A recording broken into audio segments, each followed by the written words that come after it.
okay, it's time for street talk, but we're going to make you wait for the discussion of the day.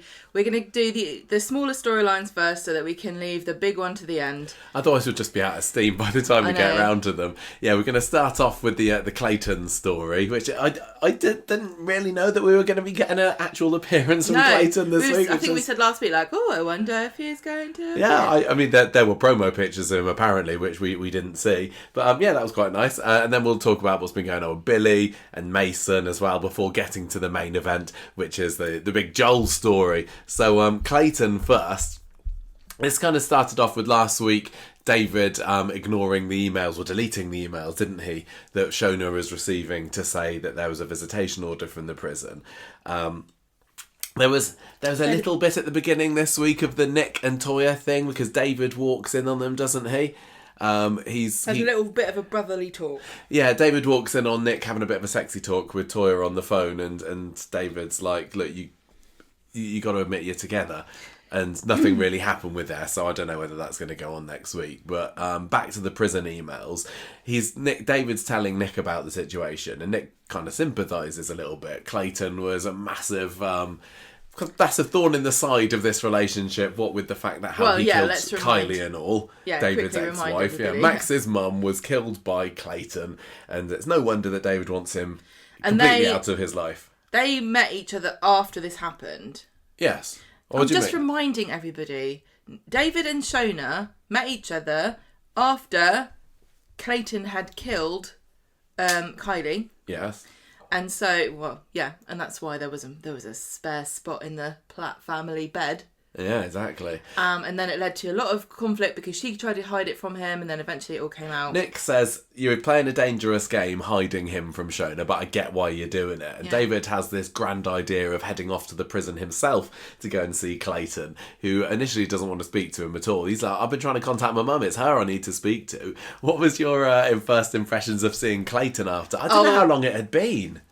Oh, should probably look it up. I'm going to have a little look. You tell me what you thought about I was like, Clayton. He's a man. He's got a beard. Look at him. He looked like proper different, didn't he? I don't think he did. To me, I thought he just looked like Clayton with a beard. But a lot of people were shocked, weren't they? They were saying, how is Shona old enough to have this man as her child? I think people were saying that at the time anyway. 2020 was when he last appeared, according to this. May 2020. Right, so, 4 years ago. And I think he's really, really changed. I would almost not recognise him. A stint changes a man, Michael. But it was odd how we only got to see him on Monday, considering what happened on Wednesday. And there was a little bit of a mention on Friday. You'd have thought that they might as well have... sort of have us seeing him. What do you mean? No, I don't want to see hospital beds again. Well, maybe that's what the big surprise is. Corrie usually can't resist the chance to show somebody sitting in a hospital bed, and they didn't with Clayton. They just had Shona pacing the floor. But we get ahead of ourselves. So David's there with Clayton, and Clayton has seemingly had a bit of a Damascus moment, and he's seen the light, and he's sorry for killing Kylie. He's sorry for everything. He's getting counselling, apparently. Exactly. Well, it was longer than 4 years. When did Kylie die? The reason we saw him 4 years ago is because he was trying to kill Shona.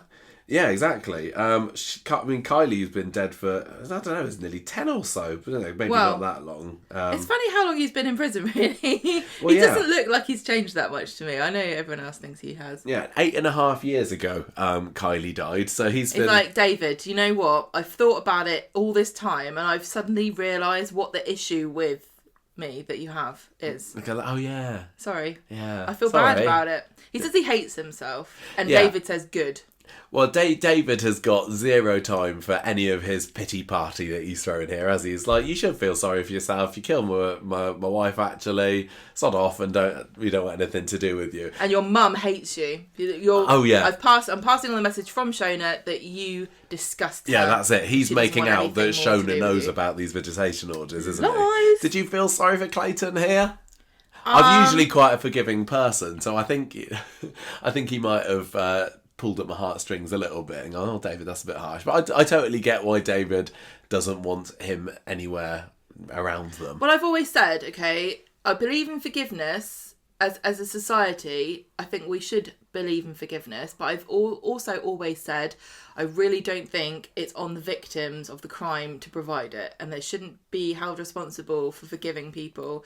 They shouldn't be expected or required to, and it is totally fine if they always hold, this in their heart. That's, I think, who am I to say to anybody? Do you think that David is actually in any way trying to protect Shona or Max here, or is he just thinking of himself? Yeah, I think he's just thinking of himself. But I don't know. I mean, if he's not though, he's still in the right, because the last time Clayton saw his mum, he tried to kill her, and also Max is already a troubled boy. He's about to find out just exactly how troubled Max is towards the end of the week. This certainly won't help. I think he is very, very protective of Max. I mean, if Clayton showed, it's first off, he wants to speak to Shona. Could he want to speak to Max at some point? And I know Max is grown up now, so he might be able to take it. I mean, we just had Sam talking with his mum's killer a few years ago. It's a very popular pastime, isn't it? Coronation Street, talking to your mum's killer. But you're right, it's David shouldn't be expected to. But equally, the fact that he's going behind Shona's back to do all this, I think is going to come and bite him in the bum before long. It's not a great decision, is it? No. So he goes back from prison later and tells Nick what's happened. And Nick's quite surprised about Clayton's supposed repentance. It seemed quite genuine to me, don't you think? I don't think he was... I mean, especially considering what happened on Wednesday. I don't see how you can distinguish, even if you're the person who is the repentant one, between I feel sorry for myself and I feel sorry for what I've done. Yeah. Well, David, to be fair to him, does try to bring it up with Kylie, she's dead, with Shona towards the end of the episode when she's come back with a bag of Pollocks, and she's kind of too full of the joys of, oh, this could be, we're moving out, this could be a new start for us, new place, new family even, and David, I guess understandably decides that now's not the best time to bring up the fact that her wayward son could soon be muscling his way back into their lives. That's the past, and now we're focusing on the future as a family. We're eating Pollock, we're moving on. I don't think he's going to be due to be released anytime soon, is he? If he's only been away for 8 years... I can't remember what he was sentenced to. I know you get your time off for good behaviour and everything. I think Coronation Street needs to have like a kind of Arkham Asylum escape, where everybody that's in prison currently just comes out and causes chaos. That would be amazing. There's quite a lot of people in there that I think people would like to see out of prison. Yeah, it's surprising that they don't all bump into each other, really. Well, Clayton does get a bit of time out of prison on Wednesday, because it turns out that he tries to kill himself because he's so upset with the fact that his mum apparently thinks he's scum. That's right. Yes. But, Shona doesn't know about this. Shona's thinking about the future, like we said, and she's actually decided that maybe she would like to try again for a baby with her and David.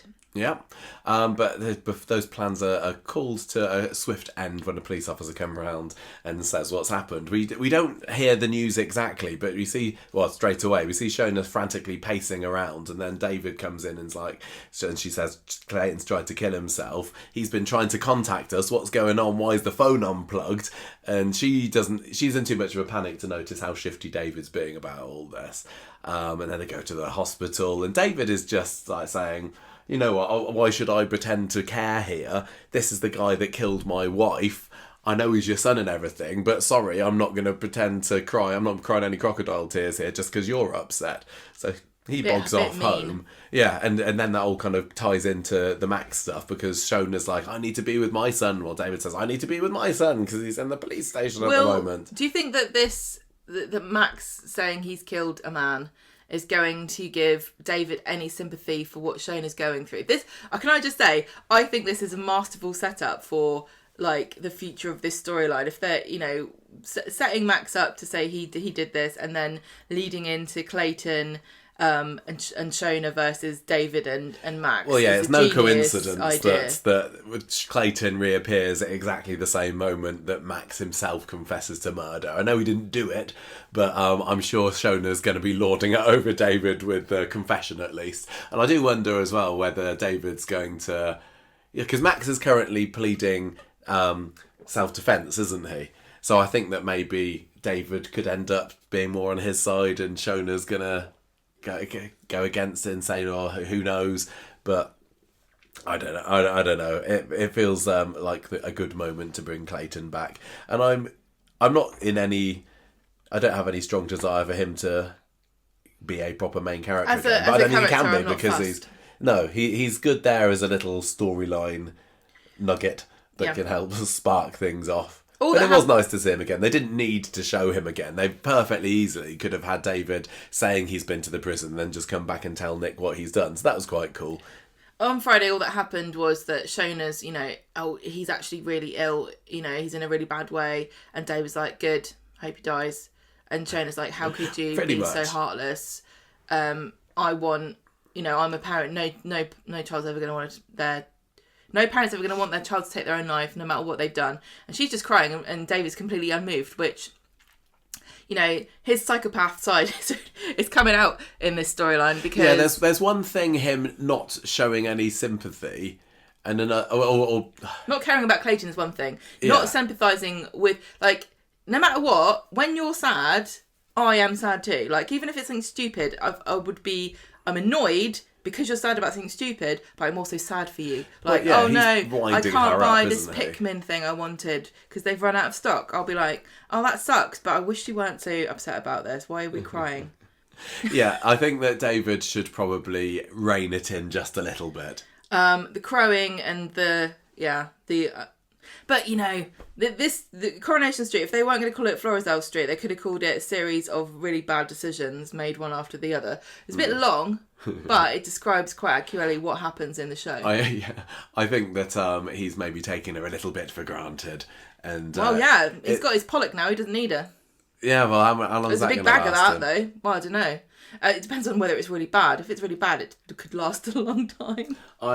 I have been, in the lead up to this, a little bit worried about the future of David and Shona, who I do really love as a couple. And I'm sure that this is going to come between them to some extent. And it wouldn't surprise me if Shona moves out at some point. I mean, they're both moving out, aren't they? But something tells me we're going to see a lot more of this couple in the upcoming months. I think we might. I think, it's good. It's about damn time, isn't it? Honestly, after so long without... seeing a plaque in the limelight. You say taken for granted by David, I say taken for granted by Coronation Street, because we do love a bit of Julie Goulden, and I'm very excited at the prospect of seeing a lot more of her in a dramatic turn. Well, exactly, at last. Right, so that was the Clayton stuff. Paul, Billy, Gemma, do you want to take just remind us what happened here? Paul, still dead. He is. And he's not back this week either. No.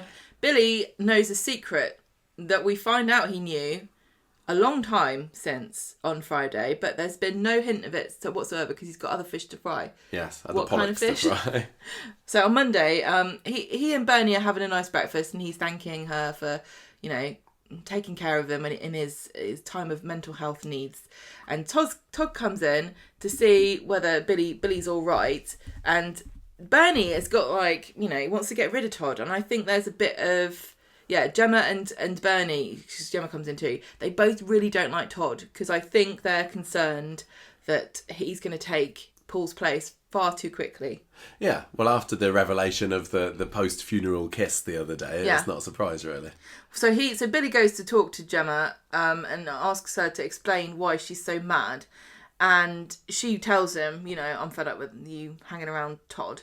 And also the kiss and stuff, I didn't like that. And so Billy says, I've been having a breakdown. Honestly, it's been a mare of a month.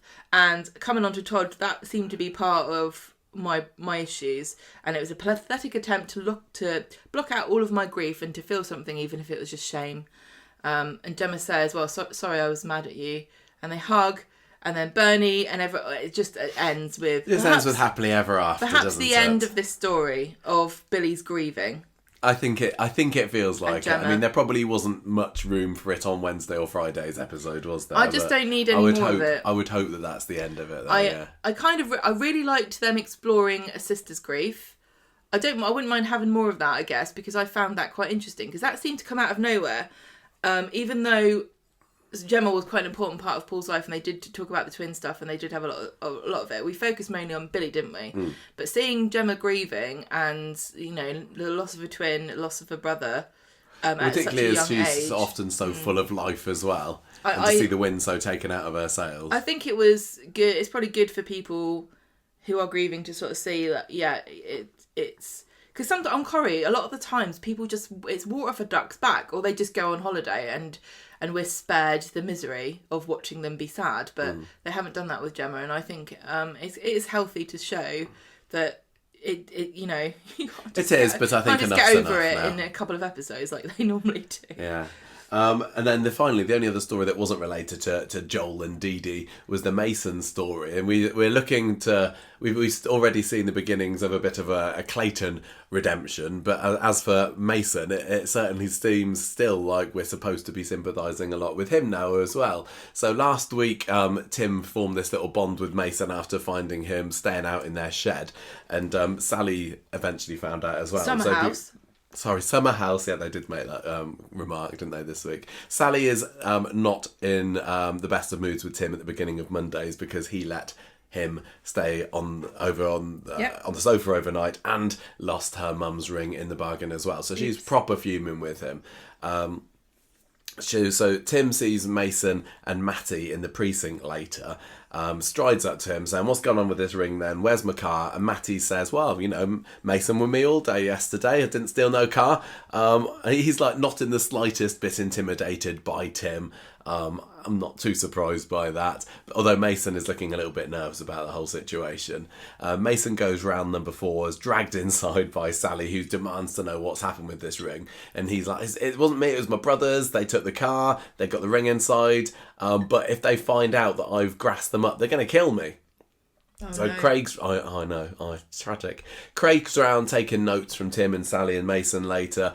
They're saying that it's a false alarm when they called 999 earlier, so it looks like they had summoned the police to give Mason a good rollicking, but now that they're feeling that, well, maybe we don't want to make things worse between Mason and his brothers, let's just pretend it was nothing. No, Sally should be like, I'm sorry, I do not adhere to the rules of the street, okay? I'm not a street person.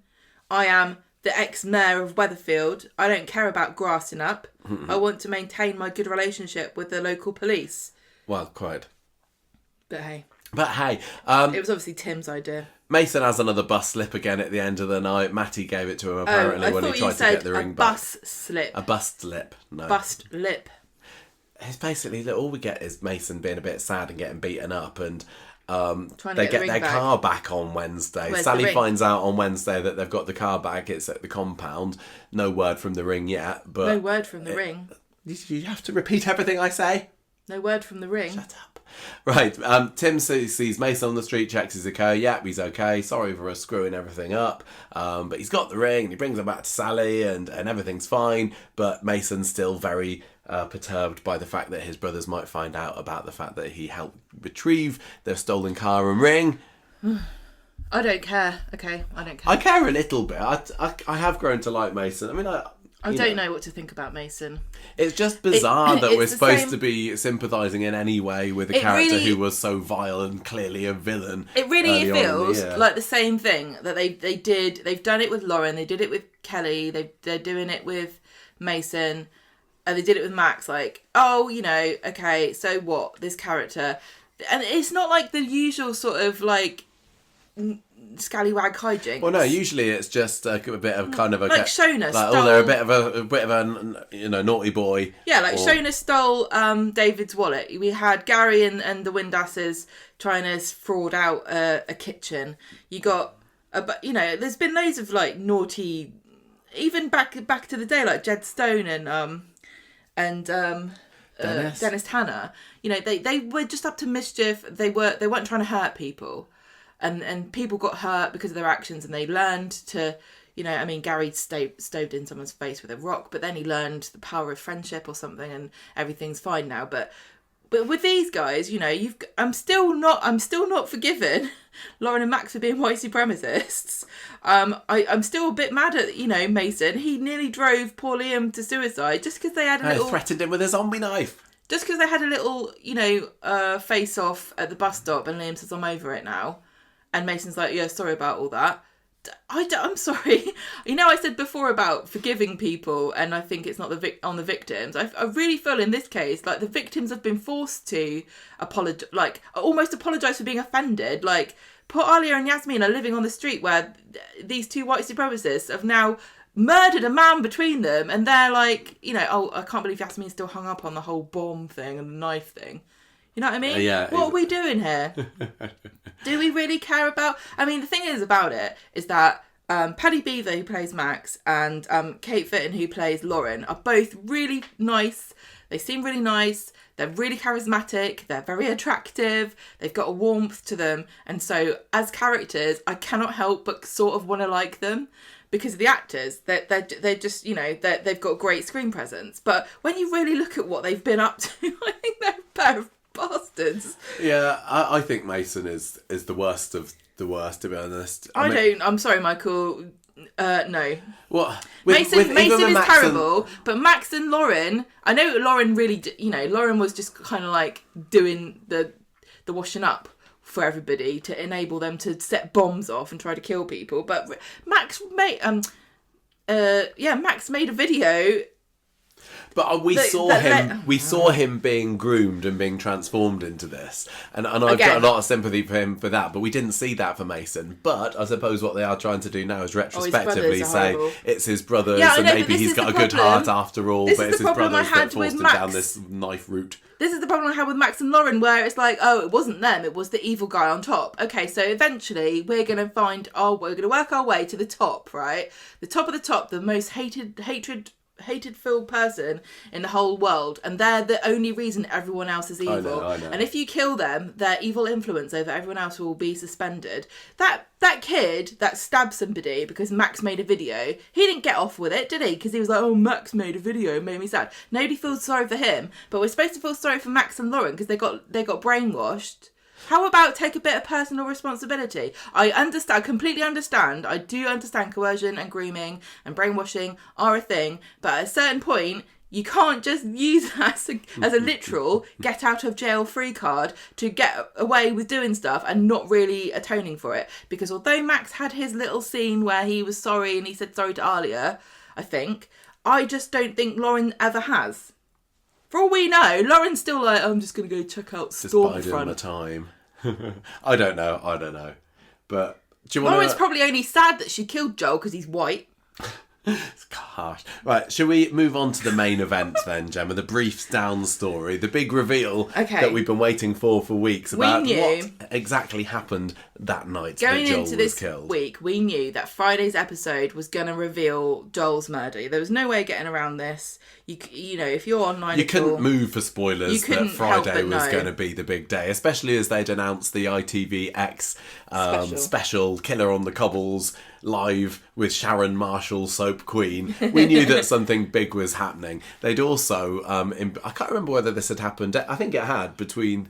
Also before our last episode, but the suspect lineup photo was complete, wasn't it? Strangely, Max and Lauren were just kind of plonked on it. I think it was after Friday's episode, despite there being no evidence to point towards them. That should have been the biggest. We said all along that the last person to be added was the person who did it. Yeah. And even so, on Monday, loads of people were like, oh yeah, obviously it was Lauren. I knew it would be Lauren all along. I don't think many people guessed Lauren because I think it was kind of like too obvious in a way. They were leading us down the path to suspect Kit, and obviously all the time along I've been saying it's Kit, obviously it's Kit, this is rubbish. Joel's Come on, why am I having to sit through all this? It's clearly Kit that did it, and then there hadn't been a whole lot of evidence to show that it was someone else. And to be honest, we hadn't seen a lot of Max or Lauren in the past 5-6 weeks, had we? There'd just been a few scenes of them at the hospital. I mean, in the week that Joel was found, because I was having a look through our notes again earlier,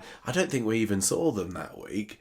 And then maybe by the time they showed up again, any kind of after effects of, oh, we've just killed somebody. I know that kind of thing does linger a little bit in your conscience, but could be understood that it is understandable if they're not as shook up, 2-3 weeks later as they were straight after the event. Whenever she's been seen, she's been looking guilty and concerned and shifty. And it's been put down to, I'm worried about Frankie. And I think I even said in the podcast, like, if she has killed Joel, she's obviously going to think, I'm worried that I'm going to go down and I'm not going to be able to look after Frankie. Well, the other thing with Lauren It's is just that not really a twist, miserable is her default expression. Yeah. So if you're miserable about this, miserable about that, who's to tell what the difference is? Lauren is white supremacist Sailor Moon. You just can't forgive her for that, can you? Why should I? So we went into Monday's episode knowing that they were on the suspect list, not really being sure about why that would be, but that came into Monday's episode. And even after Monday, though, I'm not going to say that it was completely obvious that they were the ones that were going to be there involved. Although after Wednesday's episode, when we found out that Max was there, I think that the fact that Lauren was the one to deal the killing blow was pretty much there and fairly obvious. But I'm not particularly let down by it. I've seen lots of people saying, "Oh, it's such a such a shame. It's so obvious. It was her along. Where's the big surprise?" What I really didn't, though, was it? It was unexpected but not surprising, which I think is a bad combination. What I didn't want, the last thing I wanted, was for it to be someone who wasn't on the suspect list, like Gus. because we were. Yeah, you were still thinking it could be Gus. I said Kit, Gus, or he's not dead, and I honestly I'm not over that. And I think I'm sorry, Corrie, but you either have messed up really really badly, and it's possible that you have, or there's a real big twist and a shock to come. I think there's still more to come. I think when we get to discussing Friday's episode, we get there. I don't know if that's a big hope. Yeah, no, I hope it isn't. I think there is still more twists to come. We'll get to it, yeah, you're right. So I was...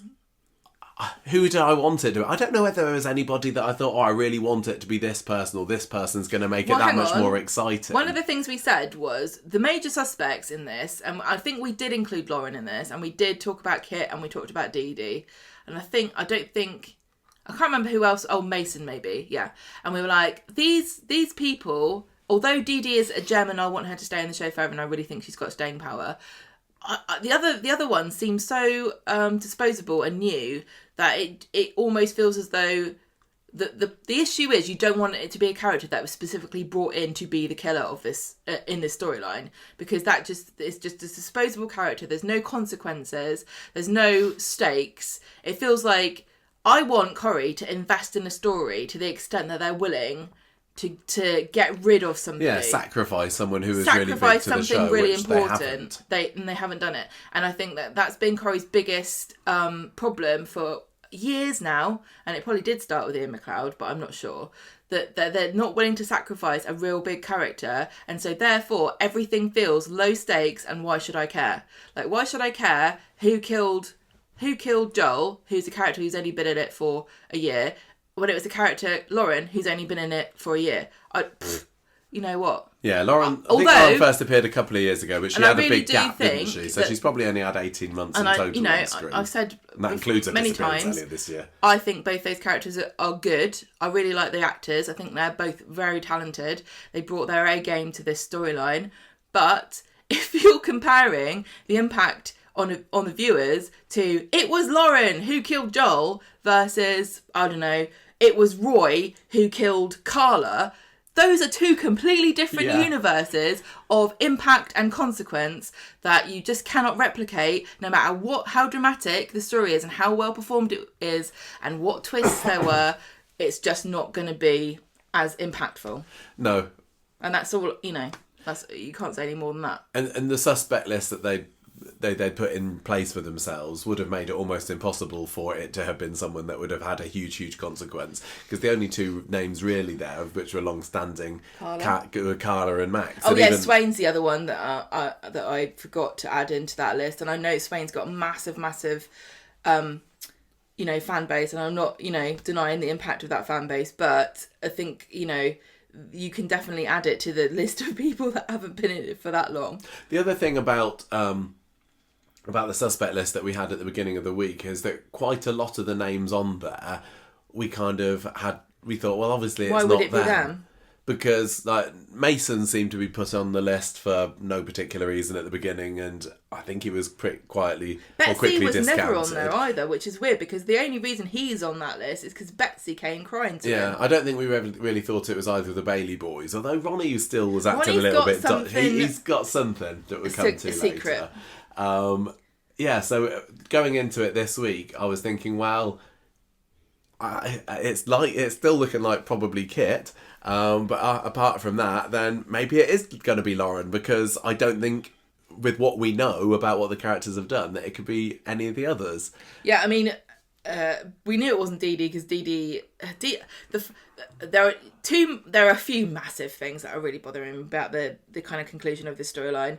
I mean, we haven't said it yet, but everyone is speaking about this. The fact that Joel's body was found in a body bag, but they threw him off without a body bag. If this is a continuity error, I'm furious. It's not. I am not in the slightest bit worried about this. And you were really getting fretful about this last night, let me weren't finish you? my thought.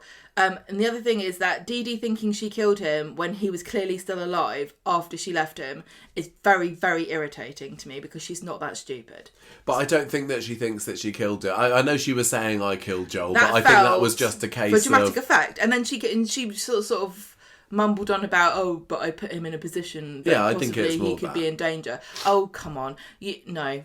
I think it's more that. Well, whatever. I think that they didn't that when she went to Ed last Friday and said, I killed Joel, that was there just for the dramatic confession. Last night. And the fronts of the soap magazines. But I don't think she actually thought that she probably killed him. Last night, I was like, there's no way. Like, I'm 80% sure.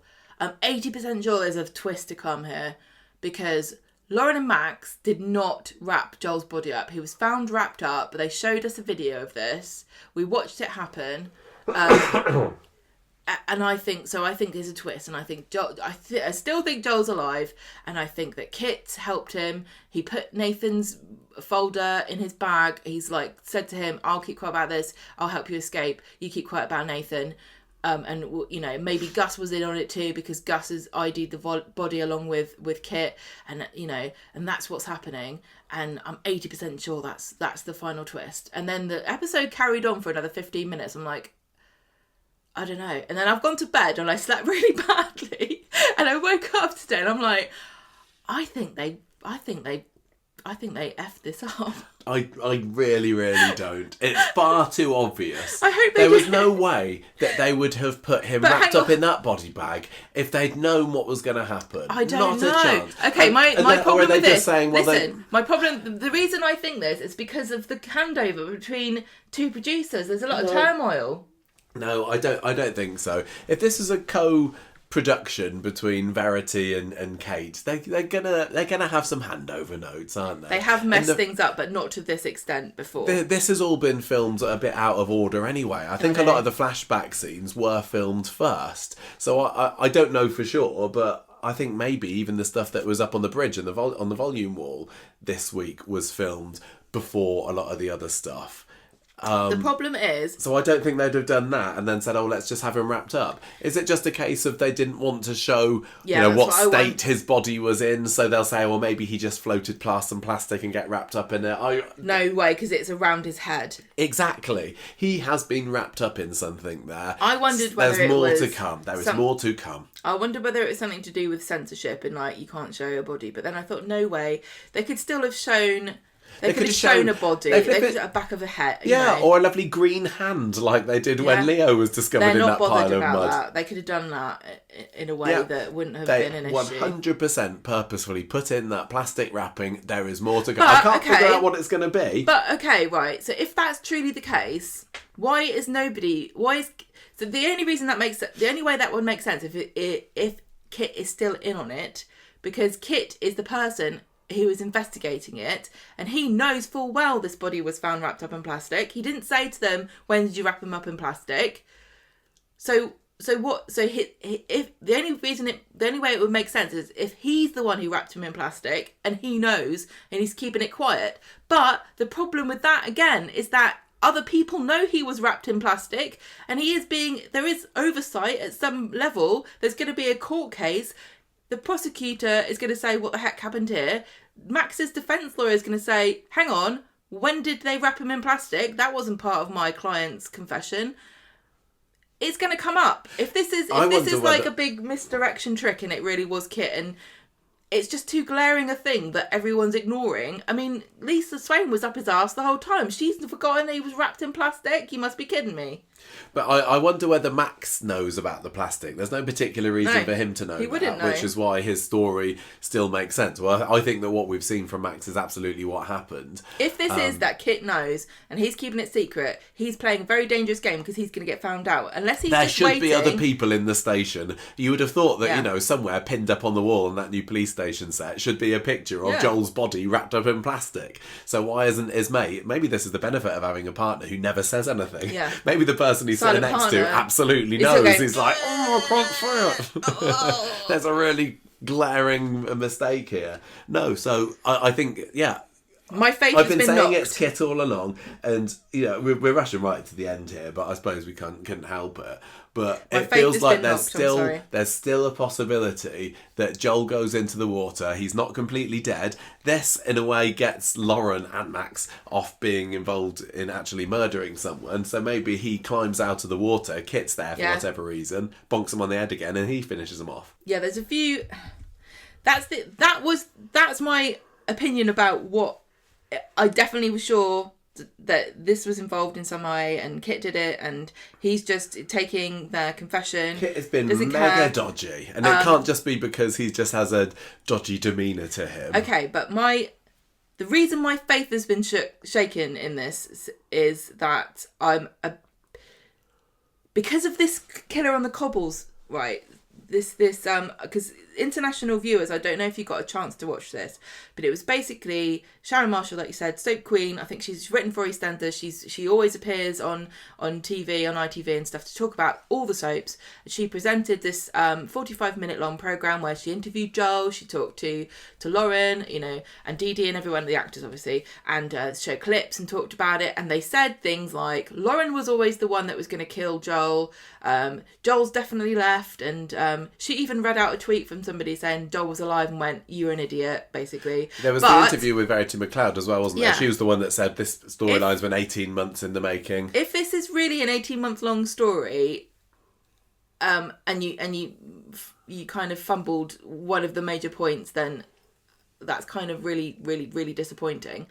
But the other thing is, if it is all a big misdirection and Kit really did kill him and he whatever, then you just lied to us for 45 minutes as an additional gaslighting exercise to try to make sure that we really, really didn't guess the twist. I'm sorry, but that does not sit well with me at all, because if it is the case, then out of the show universe, you've lied to my face in the guise of celebrating a storyline, and I find that really dishonest and actually a bit crap. I don't particularly mind that, but maybe I'm used to that because that they used to do that an awful lot with Doctor Who, and like Stephen Moffat would lie barefaced in his interviews just to keep secrets and to make something happen that is a twist. And I think I just don't like it. And this wrapping thing is so blatantly obvious. But then again, you could say that about the CS spray.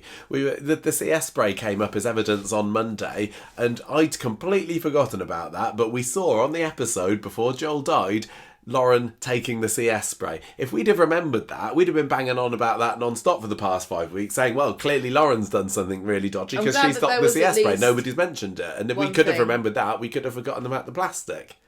I'm glad there's at least one thing that took me a bit by surprise, because I thought I remembered it was Betsy, but it was a different blonde scallywag that stole them. They're very easy to get mixed up. Talking about what you just said about Doctor Who misdirecting its fans, Russell T Davies said he liked this episode on Instagram, yes. So I'm glad that he enjoyed it. Also, Ian Kershaw, shout out to him, he wrote Wednesday's episode, which I definitely really, really did enjoy. Wednesday's was my favourite of the week. Fridays I still, on the whole, I'm going to say that I enjoyed, but like I said on the short, it felt that in the final 15 minutes, it just stumbled a little bit and was spinning its wheels, and I was just waiting for there to be some twist or hint or some kind of clue that this isn't as over as we thought it had been, but there wasn't anything. I think my problem with this at the end of the day is that either they messed up or they're treating us like idiots and kind of like lying to us and then laughing at us for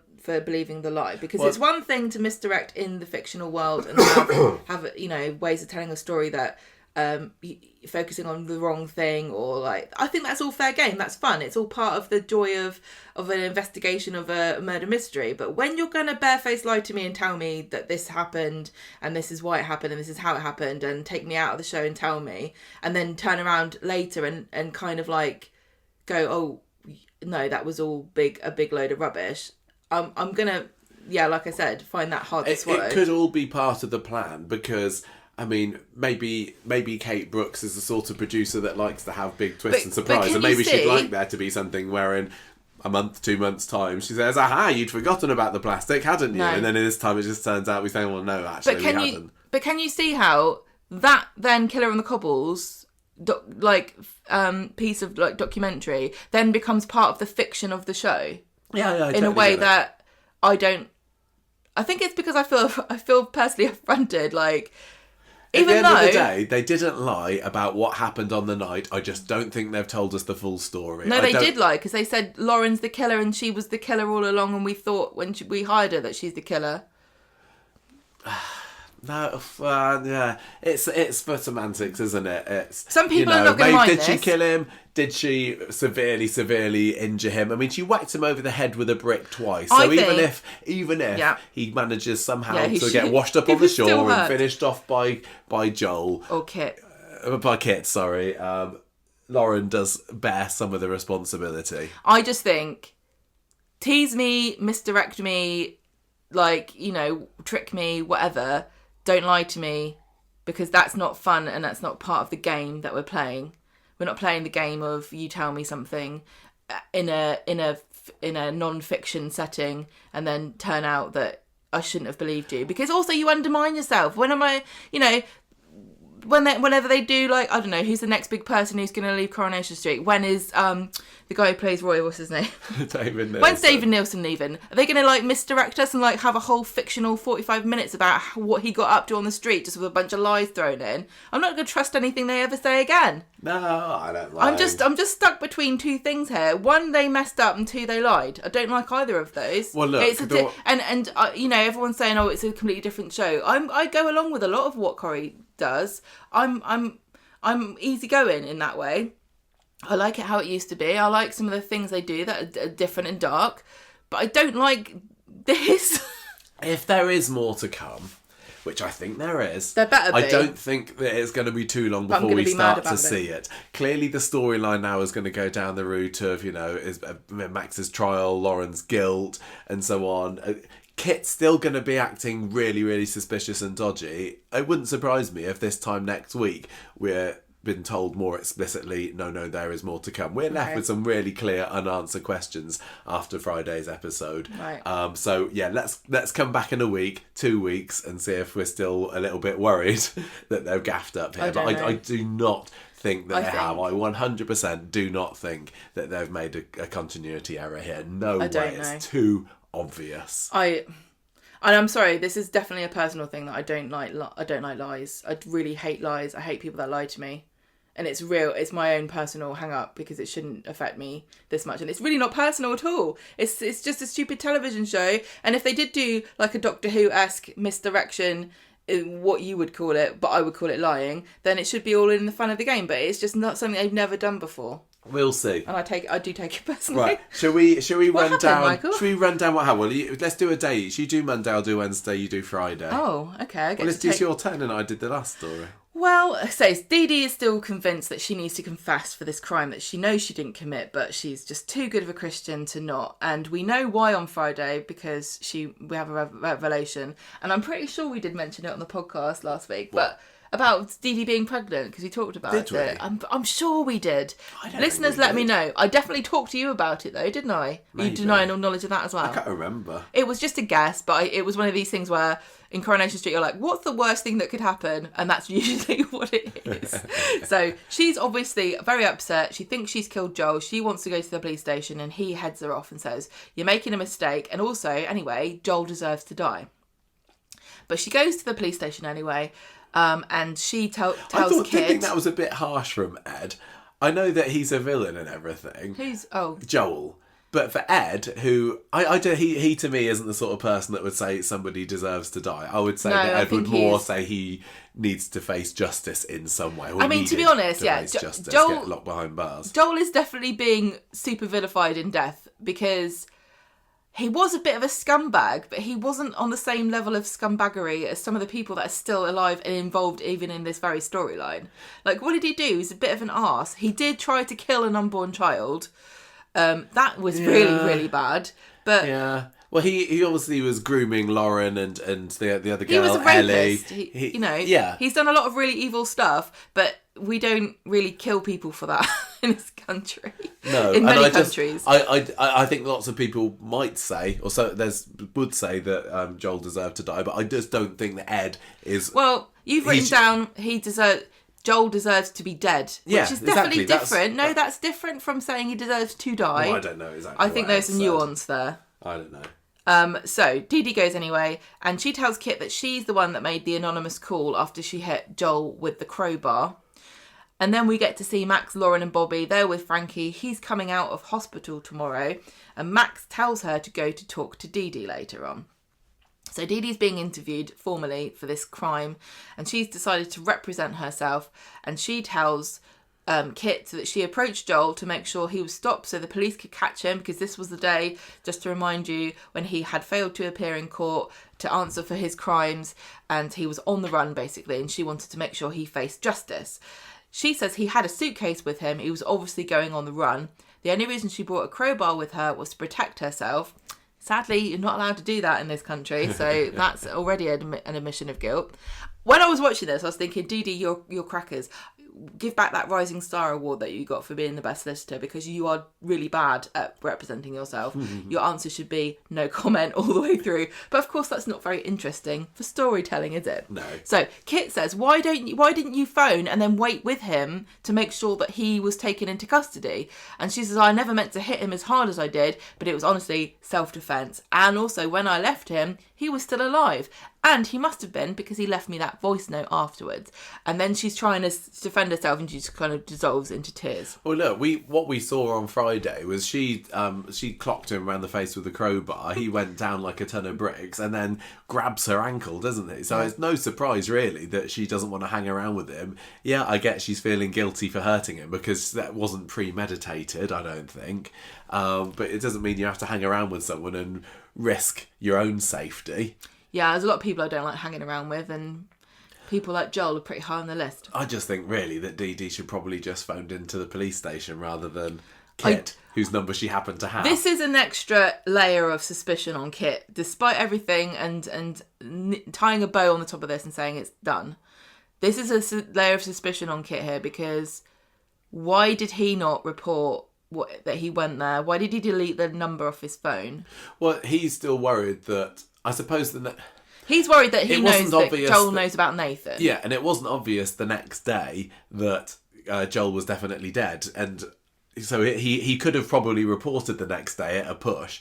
But if he didn't, him and Swain were wandering around that night doing police things without doing any paperwork, which is, probably a really great crime in the world of policing. You've got to do your paperwork. We can't have renegade cops running around. Yeah.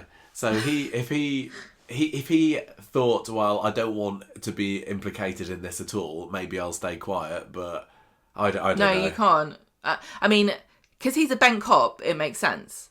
Yeah. But I still think there's more. It feels like there's more to it. But again, like I said, is this just a big cope? I don't know.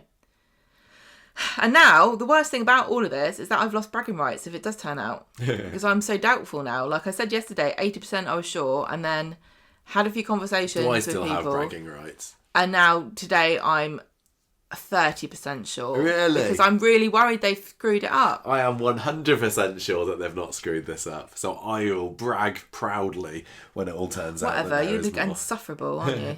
Well, usually the thing is, I moan and whinge about Coronation Street. I've had enough experience of that, and then it be turned round in my face and go, see, Mikey, you were wrong. You were moaning about this. But and then actually it turned out to be okay. Does it not bother you that they put on this Corrie Cobble killer No. conundrum. Not really. Apart from the fact that, like I said, I would have liked at the end of the episode to have had just a little bit of clue dangled in front of us to say, don't worry, we know. I just think if they wanted to use that show as a vehicle to try to dispel all doubt about what the actual conclusion of the storyline was and to make people think there's no more to it than this.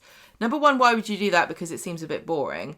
And number two, there are so many ways they could have worded things in a more ambiguous way that at the end of the day they could have turned around and said, ah ha ha ha, no, you interpreted it in a different way to the way we meant it. We're still being clever and fun. Do you see what I mean? Yeah, it's clever. It's clever to trick people. It's just not clever to lie and go, you stupid, because you believe me. No, I get it. I'm not going to stop moaning about it. I just imagine, though, if you are right, and there were people at Coronation Street watching either last night's episode or the scene where he washed up in the river going, blow, we made a mistake there. That was one of the old versions of the scene that we'd filmed where he was wrapped around plastic, but we should have... Yeah. Look, there's still time to fix it if this has been a big mistake. There's still time to go cobble together the storyline whereby Kit did actually... Well, they've had to do enough cobbling together with Martin Platt not coming back. There should be old hands at it by this point. It's really far-fetched, though. This is the thing. And, you know, a lot of people, whether or not you like the drama of a storyline, it is still far-fetched to have a guy... Oh, I don't know. I'll give up. Honestly, today I just feel so demoralised by the whole thing. When I woke up this morning, I went to the shop today and I was just depressed the whole time. And I was walking around Sainsbury's thinking, I've forgotten something. I've messed something up. I've left something behind. I've done something wrong. And it's because of this storyline. It shouldn't be how it ends. It shouldn't be how it ends. Right, let's keep going. Right, so... she's trying to defend her and crying and everything. And then we get Kit and Craig doing police investigations. And Craig tells Kit they found the murder weapon. It's behind the hedge where Joel's car was found. It's actually not a crowbar after all. It's a rock. And there was also something else with it. Ooh. The cafe. Ed admits to Roy and Carla that Dee Dee is handing herself in for hitting Joel on the head the night that he died. He tells them the story and he says he's very worried about her. And Roy and Carla are like, oh dear, this just doesn't sound very positive, does it? And obviously Ed just wants everything to be all right. See, a lot of people reckon on Friday when Ronnie talked to somebody in the alleyway and says, oh, Joel needs to die, they think it's Ed. But if Ed knew this, he would... have a reason to actually go to the police and tell them it wasn't Dee Dee. Why wouldn't he? Exactly. Bobby goes and hears from Carla about what's happened, so he tells Max, and then Max rushes to Ed to find out if this is true. Tell you what, everything's going all right for Bobby this week, isn't it? But Max Everyone's banged up. The coast up roses for Bobby. Yeah, the coast is clear for him to move in on Lauren and be Frankie's new dad. He's like, Lauren, isn't it cold in here? He is. He's going to get those old tricks out again, isn't he? Yeah. Right, Carla goes He's the mastermind behind this all along, you know, Rob Donovan's son. He just plays the long game. Wrongin'.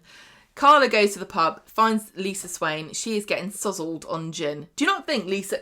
I know we said before about, do we call her Swain, do we call her Lisa? I think Lisa sounds too formal. Swain's starting to sound... No, Lisa sounds too casual. Swain is starting to sound too formal. But Lisa Swain sounds like you've just put together two names that don't go together. Yeah. So she's getting sozzled on the gin, and Carla tells her that Dee Dee's confessed, and this sobers her up. But then Kit comes in and arrests Lisa for murdering Joel.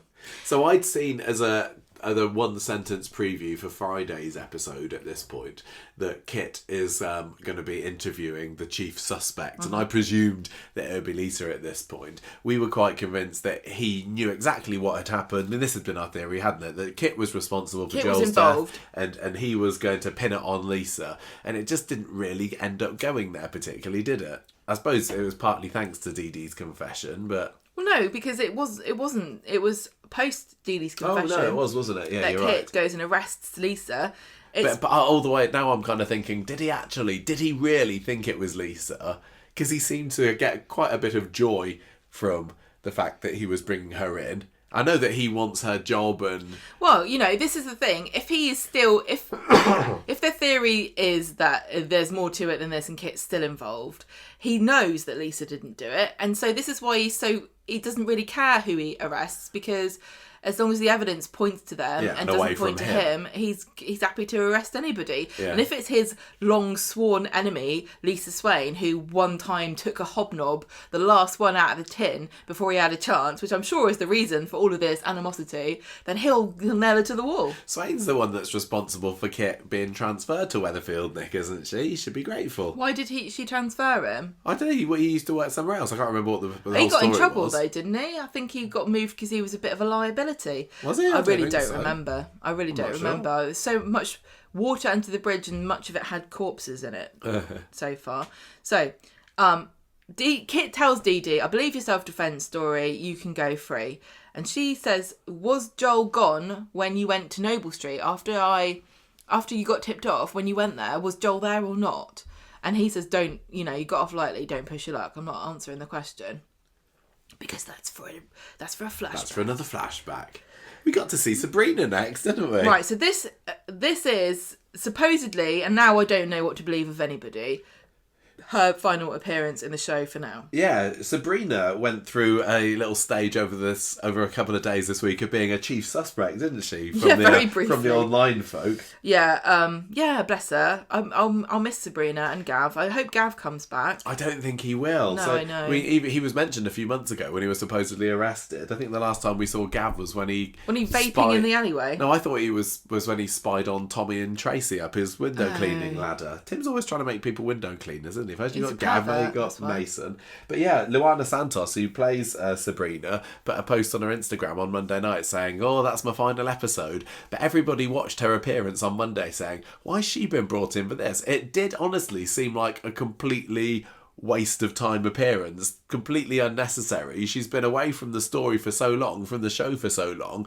Why bring her in just to say, "Oh, hope you're okay"? And it didn't anyway, I'm going, bye. It wasn't even a conclusive appearance where it's like, guys, I'm dipping. You guys are bad news. I'm going to Wolverhampton. She just kind of get away from you. She's there and she says, "Oh, Lauren, I hope you're all right. Anyway, I'm going now. Bye. See you soon." Yeah, see you soon. It was bizarre. Yeah. It felt, I mean, was it just the case that Luana Santos had been promised 45 episodes, which I've just got Corriepedia open on my knee at the moment, was how many she got, and they said, well, we better get her in for one final one. We haven't got anything for her to say, so let's give her this superfluous line about nothing, and then off you go. It's very peculiar. I remember when she posted on her Instagram a couple of months ago saying, "Oh, goodbye, Corrie, I'll miss you," and I was like, oh no, that's it for Sabrina. But both of those Adetiba kids, her and Gav, have just been the most bizarre side characters that Corrie's had for years. They weren't bizarre themselves, they were bizarrely used. Yeah. Because honestly, they had so much potential. I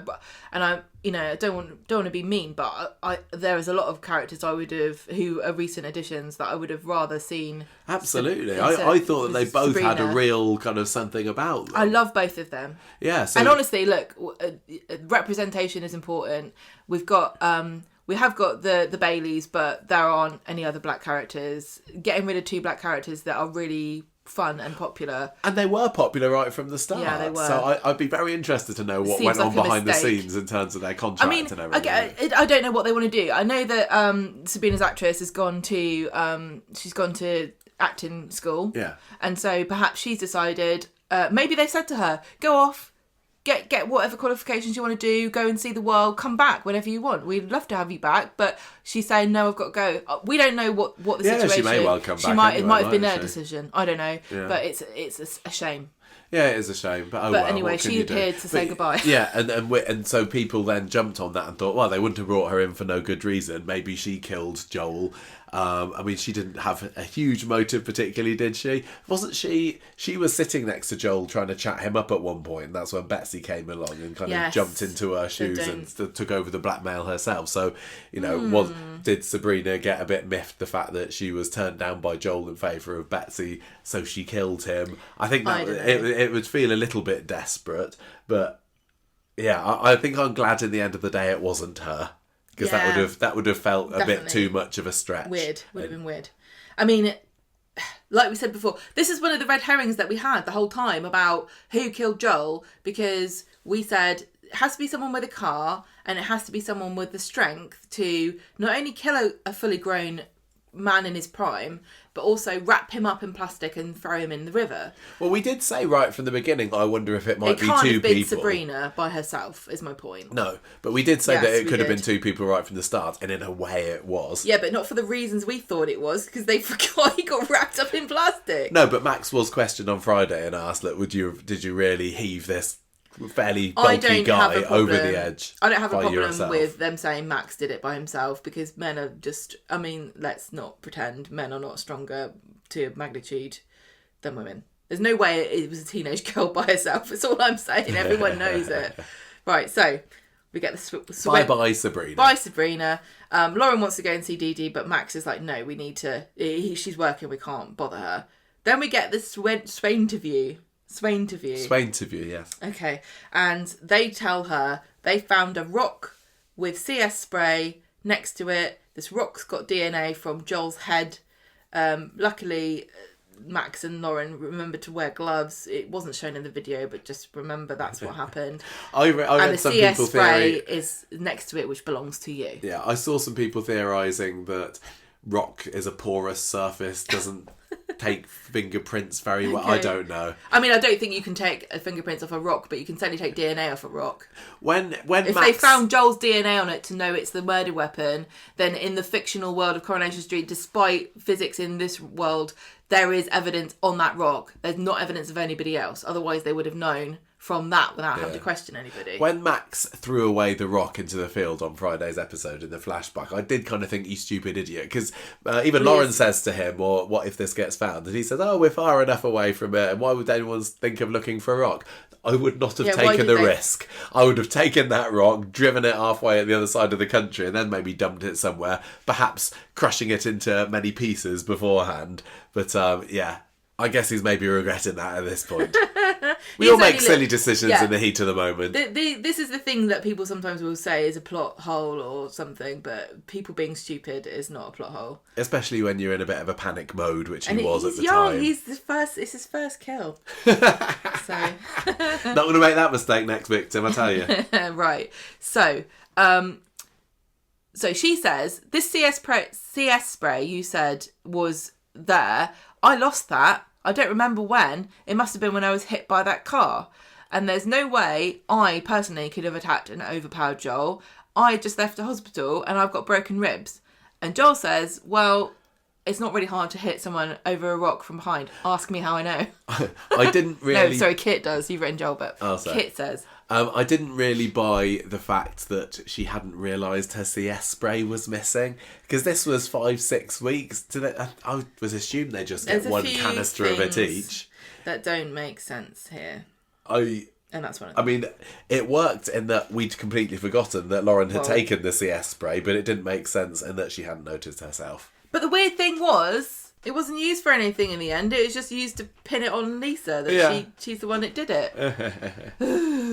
Right, so Kit will not relent on this. And he says, right, this is what I think happened. And he tells her that, she whacked him in the head. And Swain says, well, charge me then if you're so convinced. But the CPS is not gonna go with this. And Kit says, well, we're going to look at your phone. We're going to track your movements. And she says, oh, well, my phone got broken when I got run over by a car. And then Kit says, well, we're just going to have to keep you in custody then. So how do you like that? Ed, Bobby and Max, meanwhile, are having a drink in the pub. And behind them, Kit's in a booth and Carlos drives up to her like, where's Lisa? Why have you arrested her? When are you going to let her out? And he says, just butt out, toots. So Carla and Ed go to see Roy and ask him what they can do to help Lisa. And Ed's like, well, how come they're not looking for this suitcase that Joel had on the night that Dee Dee attacked Joel? And Carla's like, oh, that makes me have a flashback. Because when I came out of the factory and looked over, the person I was looking at was Max and Lauren, and they were putting a suitcase in the back of David's car. And it was probably the suitcase you're talking about, even though you haven't really described it to me. Yes, so it's been a couple of weeks since we had the first flashback of Carla seeing something outside. How did you find that resolution? Oh, okay. The thing about these flashbacks is that they're all really tame and kind of inconsequential. There was no smoking gun in any of them. really, was there, apart from the Friday's episode where we got to see what actually happened. It does, I don't know. And we were also expecting to kind of see a reconstructed flashback episode where everything was put in its place. We're still not really sure about the chronological events and when everything happened. What do you mean? We can put it together, but we're not, Friday's episode was relatively chronological. I know, all right then. When did Carla see, you know what I mean? Like... Yeah, whatever then. You didn't like it. You don't agree with me. Fine. No, I just think it was after this had all happened. Carla and Max and Lauren were when was Swain attacked? You don't know when that happened. Well, she said. Do you see what I'm saying? Like the chronological order, you can put it in almost. There's lots of different orders you can put it in. Some things definitely happened after something else happened, but it's not like It's not like on Friday I had this vision of like a timeline and everything suddenly slotted into place perfectly. I think my point. What might have been nice on the ITVX special is if they'd shown us a little timeline putting it all together. But Fridays pretty much did that job. We had Max and Lauren in the garden going, "Oh, what was that noise?" And it turned out the noise was the gate was not on the latch. It wasn't even Mason. I was convinced that would have been Mason going into Sally and Tim's shed. When did that happen? You know, do you see what I mean? There are lots of. It doesn't matter. It doesn't matter, but at the same time, they've made me think that these things mattered, and then they didn't. Yeah, I know. I feel like I've got a fairly good idea of what happened. Well enough. But yeah, that was one thing that they could have maybe done to enhance the live episode. The other thing, which I'm really surprised they haven't done yet, is like here's all the clues that you missed little video clip. I think they're too busy going, who put the guy in the bag? Who put the guy in the bag?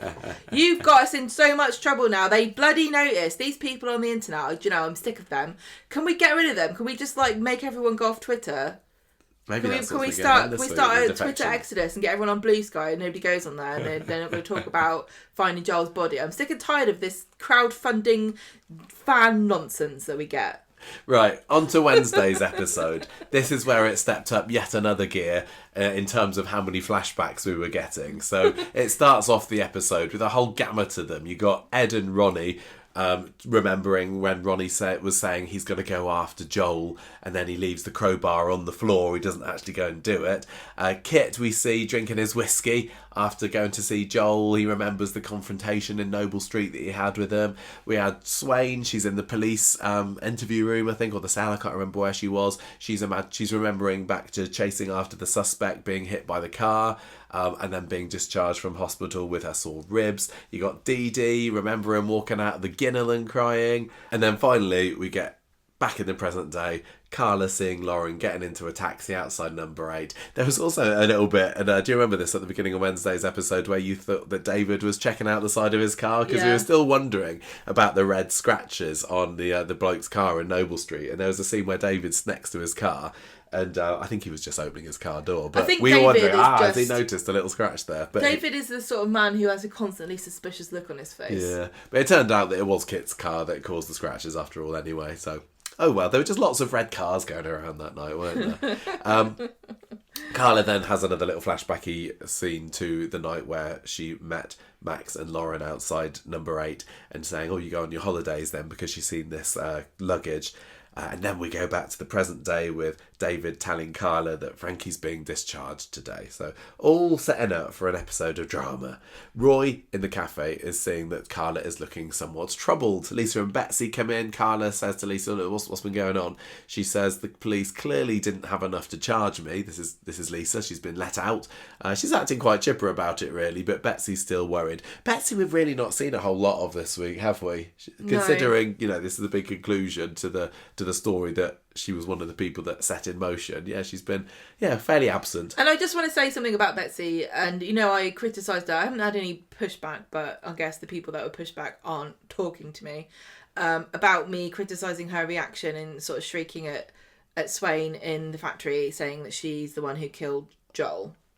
But I just want to point out, as a copper's daughter, shouting that your mum killed somebody, that could be used as evidence in court against your mum, that you even if you deny after the fact and say no, she definitely didn't kill Joel, there are people in the factory, lucky for her Beth has left, who would testify, I heard Betsy accusing her mum of killing Joel. Yeah. That would be used as evidence. Yes, it's circumstantial, it's hearsay, whatever, but it still adds to the weight of evidence. Yeah, but she's the copper's daughter. When she was introduced as a canny, manipulative, Machiavellian character who used her knowledge of, like, the dark side of life because her mum's a cop, and she used it to blackmail Joel in the first place. Don't tell me that same character, all these weeks later, is suddenly naive to the world and how things work. No, I think she was it was a natural reaction if you suspect. You probably, the things that you know you should and shouldn't say probably go out the window if you think there's a possibility your mum's bumped someone off. It is a soap, and if people didn't shriek and make a fuss about things, then we wouldn't have any fun, would we?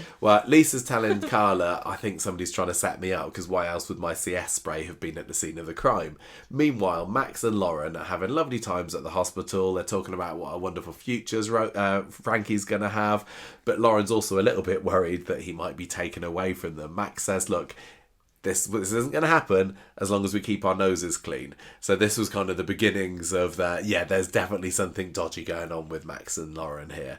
They said they'll look out for each other, but she's looking pretty sad about it. Obviously, what we know now is that she's hiding this murder that she's done, and it's no wonder she's feeling a little bit concerned about whether or not she's going to be able to keep Frankie or not.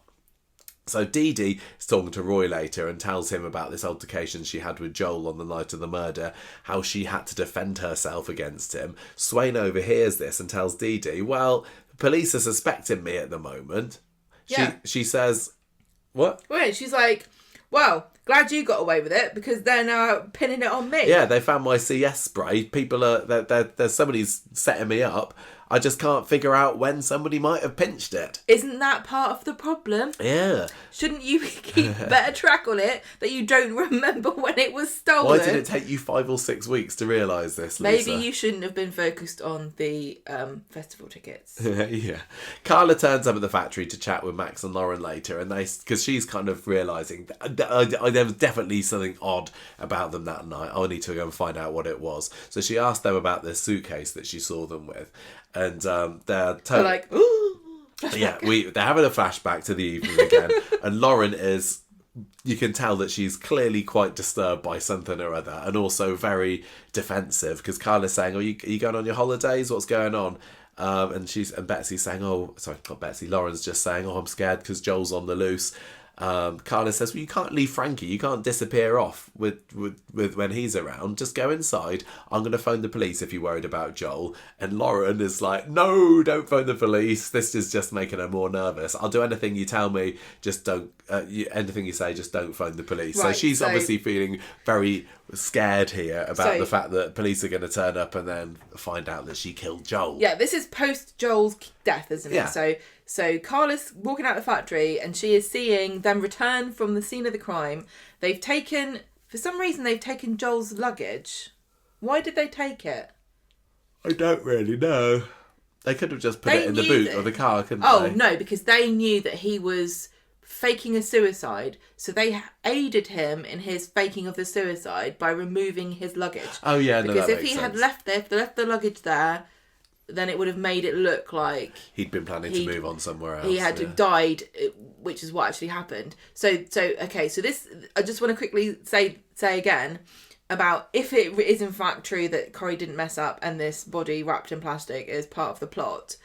It's interesting that person did not know that there was a suicide plot in effect, because they obviously killed Joel and wrapped him up to make it look like a murder that they could then pin on someone else.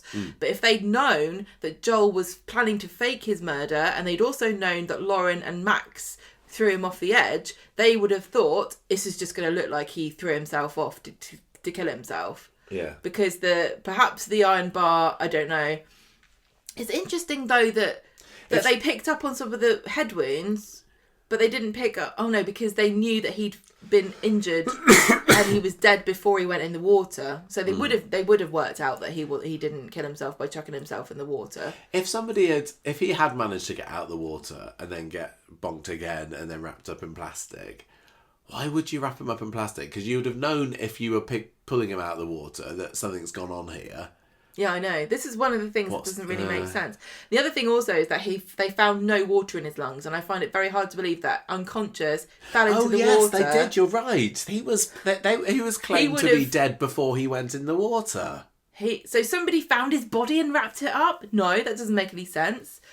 If he fell in the water unconscious, he would have swallowed some water by accident, wouldn't he? He would have swallowed water by accident. This is what I mean. No matter how you put this together, there's an element that is a bit of a flub. I'm giving them the benefit of the doubt. I still am. I think they overcomplicated this. You're right. That has made it a little bit more. I don't know. Well, at the end of the day, it's going to be unsatisfying in some manner. I don't know. Everyone's going to be mad. Hope. Everyone's already mad. I think this is the life of making Coronation Street now. I think no matter what you do, everyone's going to be mad. Back to the present day. Carla's telling Lauren and Joel that telling Lauren that Joel had this suitcase the night that he died. And she says, look, what happened to Roy is now happening to Lisa. He went to prison because of people lying about them, and now she's potentially going down as well. You need to do something about this if you know something. Did you kill him? No. And they're like, no, definitely not. No. Why would you say that? Yeah, exactly. Have you seen a flashback? Carla turns round to leave and Max stops her. He says, look, please, we can't risk splitting up us and Frankie. Frankie needs us. Please don't dob us in. Don't say anything to anyone. And she says, well, you need to go to the police then and explain yourselves, because if you don't, then I will. Unfortunately for Max and Lauren, they haven't seen the Swala hashtags. Otherwise, they would understand Carla is in no way motivated to help them cover up their crimes in order to let Lisa go to prison for them. Exactly. So Swain, Carla and Dee Dee are in the flat. Oh, I like this scene. This was like international house of crime solving. Yeah, so Carla's telling them about seeing Max and Lauren with the suitcase. All of her suspicions there as well. She says that she's just spoken to them. She knows they're lying. And she has already reported it as well, so it didn't take her long to get down to the station. She's not stupid. Swain realises at this point, at last, that Lauren could have been the one that took her spray as well. She's like, oh yeah, I was in the hospital that day. And then it disappeared. Oh, I wonder whether it was her. I wonder if it's related. Yeah. We then have a scene where where Shona's having to rush off to the hospital. Max and Lauren are left alone in number 8, and it looks like they're planning to go on the run. And Lauren says, I think I know where we should go. Where have they stored this luggage? I don't know. Not under the stairs with a bag of money. Area. No. So Kit, Carla, Dee Dee, Swain, they're all on the hunt for Max and Lauren later. Dee Dee has to admit that Lauren has a tracker on Joel's phone. So well, that adds to the opportunity, doesn't it, for committing this crime? Yeah, exactly. So they arrive at the hospital where they assume that these two are going to be, but no, there's just a foster carer there saying, well, I don't know where these two are, but she's not. We had an appointment, and Kit's pretty narked that they're not letting him investigate this himself as well. Again, at this point, I was thinking, does he want, because he knows that he's done something very terrible that's still not been revealed? Well, he doesn't want them to. He doesn't want them wading in, finding things that are inconvenient to him. Exactly. And I did like this reluctant teaming up, because Kit kind of had to let Swain bob along, didn't he? Yeah. At a certain point. Yeah. So Lauren and Max end up going to Joel's flat. This is the amazing hiding place that no one's ever going to think of looking for them. Yeah, they just want a temporary hideout where they decide what on earth they can do next. Where you can't close the front door. So Carla and Lisa find Betsy in the bistro. She just wants her mum to sit and talk to her. And Carla sees David there and says, look, have you seen Max? I saw them the night that Joel was killed. I'm a bit worried about them. And David is sceptical, but he tries to ring Max. And Max, meanwhile, is not answering any of David's calls because he's a little bit stressed out about what they're going to do now. Lauren says, look, I should have just ditched the police, the suitcase. Sorry, I don't know why we took it with us. Why did we kill him? Yeah, all of this time, this is the funny thing as well, the fact that they had killed Joel, well, Lauren did.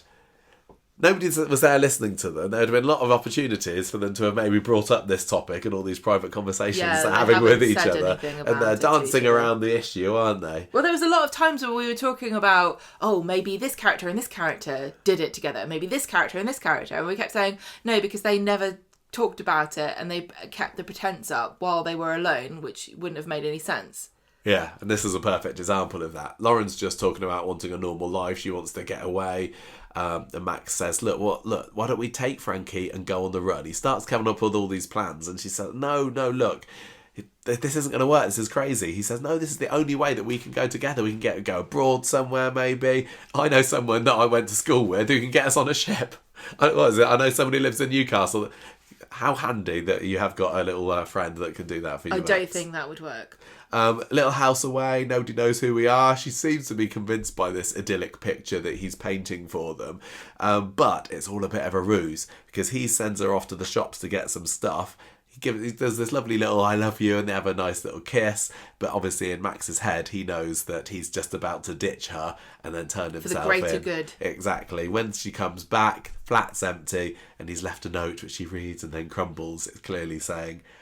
Well, we hear it on Wednesday, and it didn't say anything particularly... it wasn't like... unusual. No. It's basically a case of, you need to go along with what I say. I'm going to go and hand myself in. Yeah. Although I suppose on Wednesday, we didn't know for complete sure that Max... Well, it could have been him saying, acting alone. I'm dumping you in it. So Lauren turns up at Dee Dee's and says, look, I was just nervous about meeting this foster woman earlier. That's why I wasn't there. Any idea where Max is? And she says, well, we just heard that he's handed himself in. Yeah, because he goes to the station and Kit's there. Oh, yeah. And he says, I've been looking for you. I missed that. And Max says, so I heard. I just want it to be over. It was me. I did it. I killed Joel Deering. Yes. So she says, Lauren's saying to the others, look, I just went along with what he told me to say because I love him. Max is being interviewed saying he went after Joel because of everything that he'd done to Lauren, to Betsy. He was a nasty piece of work. He says that he was the one that took the CS spray, and this is when we get our first flashback of the confrontation between the two of them. So this was on top of the viaduct. He's there holding the CS spray to Joel. There's railway tracks beneath them. What does CS stand for again? Conversation Street. Oh. And Joel grabs him and they wrestle. It's very exciting. How did you find that set? And how much did the volume wall bother you? Oh, it didn't bother me at all. Did it not? No. When they said, we did it on the volume wall, I thought, good. Well done. You did a good job. I didn't realise it was a volume wall. It did bother me a little bit. Did you know it was a volume wall when you saw it? Yeah. I don't think it was... did it. It wasn't as obvious as Kelly on the roof. Well, you said to me, when we went to the viaduct, we should have gone up to the top to see the railway. Well, no, the railway probably isn't even up there. Well, I did say that we should have gone up when we went to visit a couple of weeks ago, just so we could have seen. But no, you could just tell the background looked a bit too fake. It wasn't terrible, but I mean, a lot of the camera work was a little bit artsy on Wednesday and Friday's episode, wasn't it? You couldn't even see the hat shop. There's a hat shop there in real life. A hat shop? There's a hat shop. Is there? Yeah. It wasn't in the volume wall, was it? So yeah, they're having a bit of a wrestle. Back to the interview. Max says that Joel was strangling me, holding me on the edge of the bridge, grabbed a rock, hit him with it, killed him, and then I pushed him in the river and ran. So this is Max's story. And an officer comes in and goes, Kit, this doesn't make any sense. He says something, doesn't he? He just says something, but we don't know what it is. Yeah, and then he gets dragged down the stairs past David, who's there waiting, and he's saying, they're charging me for murder, but I only did it for self-defence. It wasn't murder. Flashback, end of the episode. Joel's there on the tracks. Long shot as his body is dropped into the river. And then Max stands up on the tracks. It's him. Everything that he said so far appears to be true because there's nobody else here at the moment. And the episode ends with him being put into a cell and him saying, what have you done? Or something along those lines. If he wasn't going to go to prison for a fake murder, he was going to go to prison for something else. This kid's been a wrong one for years now. Ever since he got recast, he's been up to no good. I feel bad for him because I like Paddy Beaver, but Max... Oh my goodness! I thought this was boy. I was really pleased for him that he got the opportunity to do this. You know, the climax of this big story that's been going on for weeks. And I think that both, Paddy and Kate did a really good job. With what they were given. And I just know because Max is the only person here who is like a long-standing character that he's probably going to come out of it unscathed, and everyone else is going to be found out. Yeah, do you not think so? Yeah. We said before about legacy characters, and we said like Max when we were talking about who possibly did it, and I said Max is a legacy character, and they don't really like to do stuff like that with them. He's in the same, to me, he's in the same category, and I know a lot of people probably wouldn't put him in here, but he's the same category to me as Adam and Daniel, where he's like the heir to a massive family who've been going back for a long time on Corrie. Yeah, even though he's not actually a Platt himself, no, he's still a Turner, isn't he? Yeah, I know that. But it remains to be seen what Lily grows up like. I mean, who knows what crimes Lily is waiting to unleash on the world? Perhaps, I don't know. So the thing with this episode, I suppose, we'd been told beforehand that the big reveal was going to be on Friday. Yes. So the fact that this truth in inverted commas came out on Wednesday's episode was enough to make us go, well, it's not him, it clearly then. Wasn't him then. We've seen this kind of thing happen too much. Plus you've said that we're going to find out on Friday. So we weren't left with very many options as to what could have happened, and it did just make sense that Lauren was there with him. It wasn't the only possible option. I mean, Kit could have turned up there, but I think that kind of ties into why some people are saying it was very predictable, the action that went on Friday. And certainly I don't think there was very much on Friday that made me gasp in shock. It was more like, yeah, we were right. But is that always a bad thing? Not really. The trouble with Corrie, and I don't know how you overcome this, is that you're trying to write a story for two groups of people, one of whom are terminally online, and I include myself in this, who are reading the spoilers and perhaps falling for maybe your misdirection and being led into situations to expect certain things, whether or not you or your marketing team intend them to or not. Like, they obviously wanted us. I don't know whether the writers and the storylинers wanted us, because I'm just going to say, marketing and storyline, two different things. When they're writing a story, they're not going to be like, oh yeah, we'll make sure that the marketing tells everybody the Friday's episode is going to be this.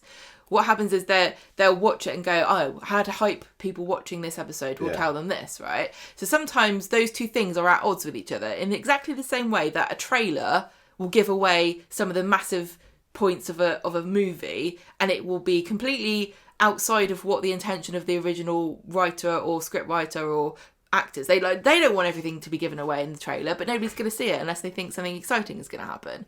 So that group of people has got a certain expectation. And then you've got people who are just your usual Corrie watchers who probably, they watch almost every episode. They're not going to kill themselves if they don't see one episode. They kind of follow some of the spoilers, maybe if it comes up on the telly, whatever it is, on the coming up next week thing, or maybe the announcer will say something that might tip them off. But these two groups of people are really hard to write for simultaneously, because there will have been people that went into Friday's episode that had no idea that the deal was we're going to see who the real killer was, and then everyone else going into it, it's like, it can't be Max then, because they told us that we were going to find out on Friday, but we've found out on Wednesday.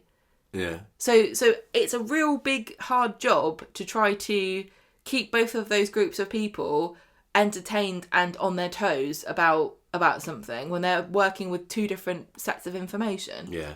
I put out a little poll on Twitter about 15 minutes before the episode aired on Friday, just saying, do you think that the murderer was somebody in this photo? And because it didn't run for very long, it didn't have a whole load of votes, like 50 votes or so. But it was in a fairly even split, I think, in the end, as people thinking, yes, it was one of these, and no, it was someone else. I mean, from the perspective of... If Gus had turned up at the last minute and finished him off, that would have been the most awful conclusion to this possible, because he's not been in the show, just showing up out of nowhere, clonking his own son on the head with no particular reason. No, I wouldn't have bought that at all. I'm glad that it was somebody. From a very plain kind of misdirection, like the very basic storytelling, they did pull off a great misdirection and a fun twist, which was that we were told on Wednesday it was Max, and then by Friday we found out it was Lauren. Yeah, I mean, what if they hadn't hyped up Fridays and we just we finished Wednesdays thinking, well, there we go, that was the big reveal. Gosh, I wonder what's going to happen next. Yet again, and I'm sorry to everyone listening, I do think that if you don't engage in fandom and theories and speculation and forum chat and podcasts, you're going to have probably enjoyed it more. Because it's like 1,000 monkeys writing on 1,000 typewriters. We're going to come up with the exact scenario just by chatting nonsense for hours and hours, or talking and typing and writing and tweeting and blue skying. What do you do on blue sky? I don't know. Fogging. I don't know. But whatever you do, you're going to have guessed it. And so if you just don't think about it too hard, you're going to enjoy it more. But that's not what we're about here, though, is it? It's about overthinking everything. So with that in mind, we're going to talk about Friday. Mm-hmm. So Max is being interviewed, and we're seeing some flashbacks of things that we haven't that we've seen before. So it's putting together some things that we've kind of, what's the word? Reminding us. Yeah, I think the first one was we hadn't seen before. That was Max and Lauren walking down Rosamond Street talking about basically what a git Joel is, and we can't let him get away with being a git. Well, Kit's there also looking dodgy, aren't they? Yes. Yeah, and so we can't let him get away with it. And then we get to see Kit saying, right, who helped you? Because you can't have done this by yourself. You must have had help. Then we get to see a flashback of Joel. Yeah, sorry, on my notes here, it's not completely obvious what's flashback. I think maybe, so do you remember? I can talk about this one if you want. Bit. So we get to see Joel hiding between his cars as the Baileys, flashback. Ed and Ronnie argue about what they're doing. This is when they were going to break into his flat to try and rough him up and drag him down to the station. And guys, have your criminal plan in effect before you leave. Like, go through the stages and then it feels like Ed got riled up and was going to go along with it, but he just gets cold feet when he actually reaches Noble Street. And it works anyway, because he's able to convince Ronnie to get back in the car and drive off. Joel gets up and hides. He's unable, or he is able. What? Ed and Ronnie drive away. Yeah. Okay. And then a panda car shows up, so Joel has to hide again. I think that must just be in response to the flat break-in, because they did go into the flat, didn't they? They go there, there's nothing That's there. never mentioned. No, it doesn't matter at the end of the day. Well, a lot of this does matter. At the station, Swain, this again, flashback time, she's asking Craig if he knows where Joel is. Why is it his responsibility to know? I don't know. And she says, look, if you need, I want to be here when he's hauled in, so if I'm not, you let me know, okay, straight away. Bailey's are getting back to the Ginnell behind Coronation Street, and Dee Dee's in the I think she's in the kitchen at I don't understand this, because she looks like she's on the ground floor. Yeah. Is she in Ed's house? Yeah. Oh. She's in Ed's house, and she's listening to them arguing.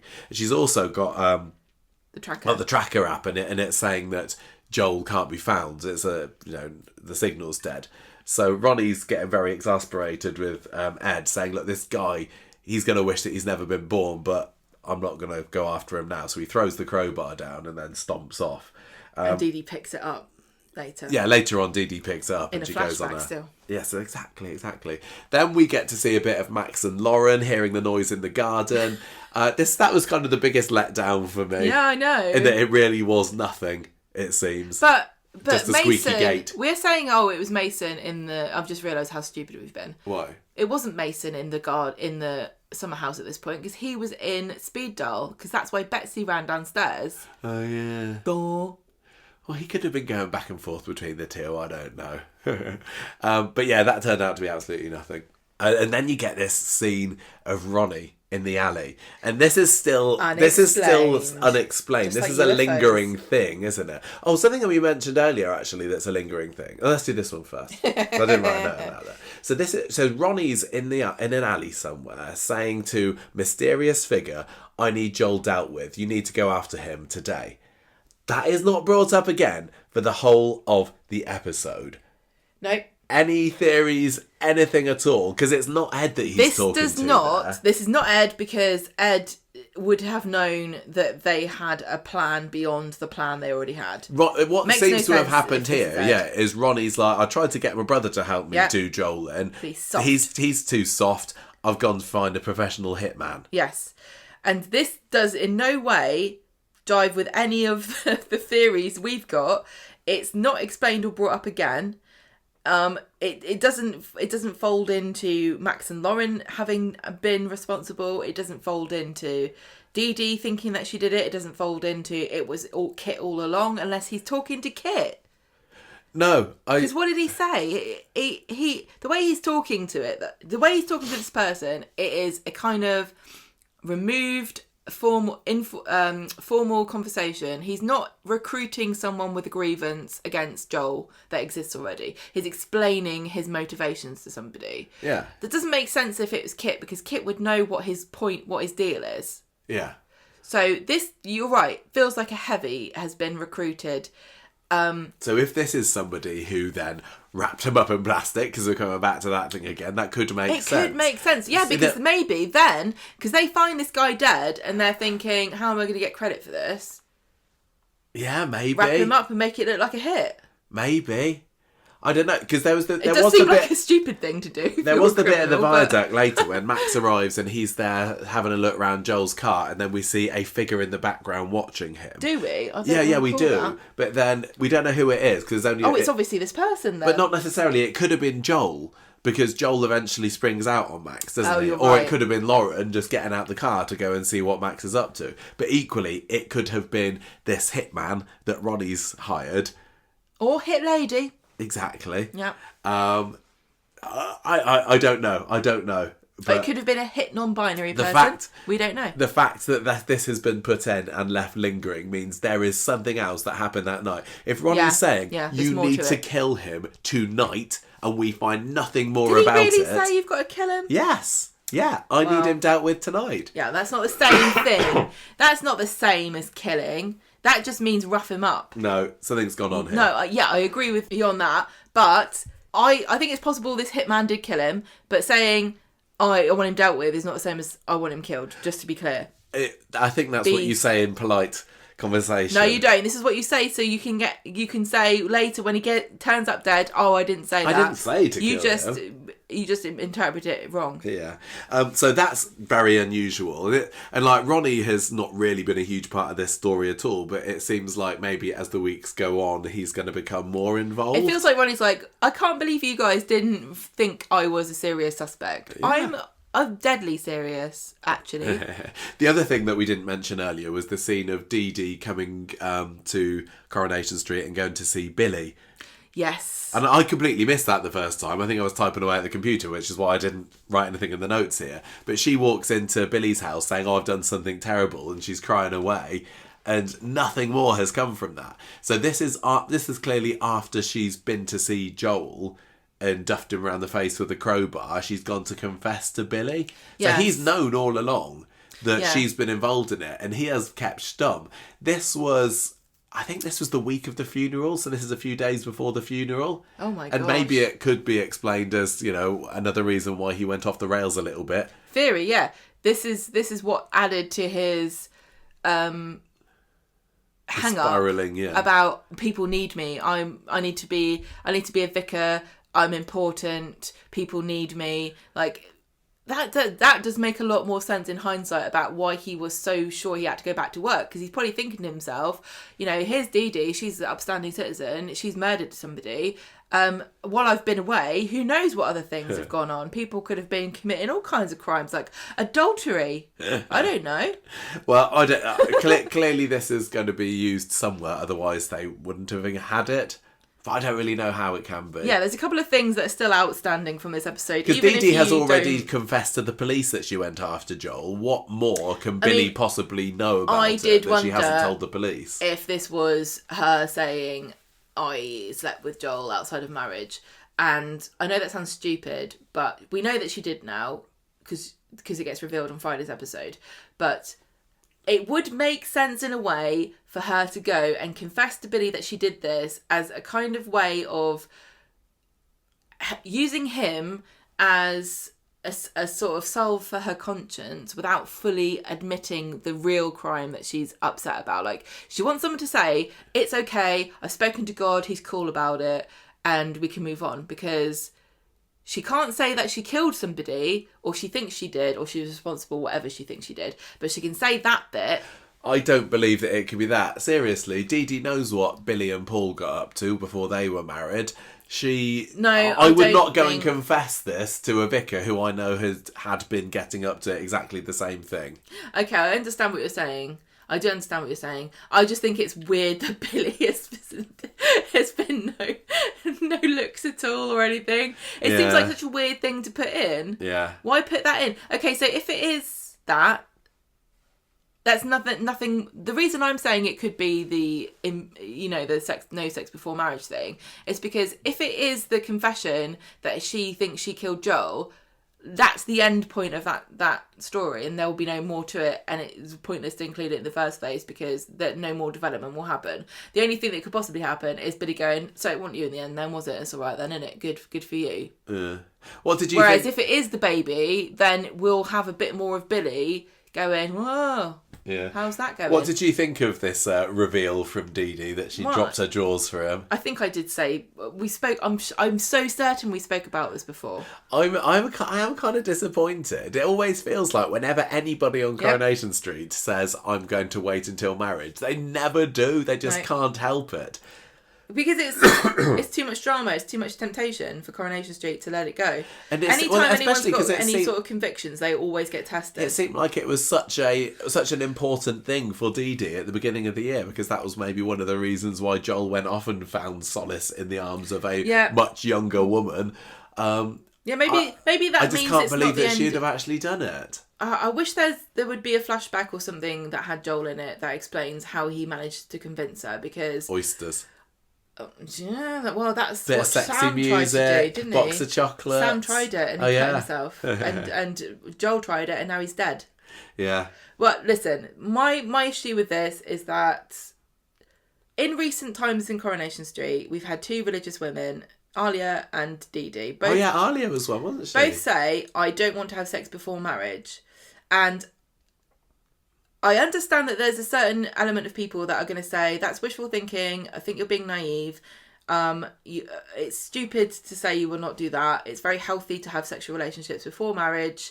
That's fine, but Alia and Dee Dee both live in a world where they know this. They've decided, in spite of all of this information that they've been given, and all of this discussion about healthy sexuality, they've decided that even so, I would prefer to remain a virgin until marriage. But both of them, despite having a higher hurdle than I'd say the average woman back in the day who was forced because of society to say that's what she wanted, they both have decided this for themselves. But even so, they just for the drama and the pregnancy scare. And I do think it's unfair to people, because there are people that do this. I think it's unfair to kind of go, you're just stupid and you haven't really thought it through, or you're just a man away from being convinced not to do it. Is there a woman who's ever... It's the same with Sinead going, I don't drink.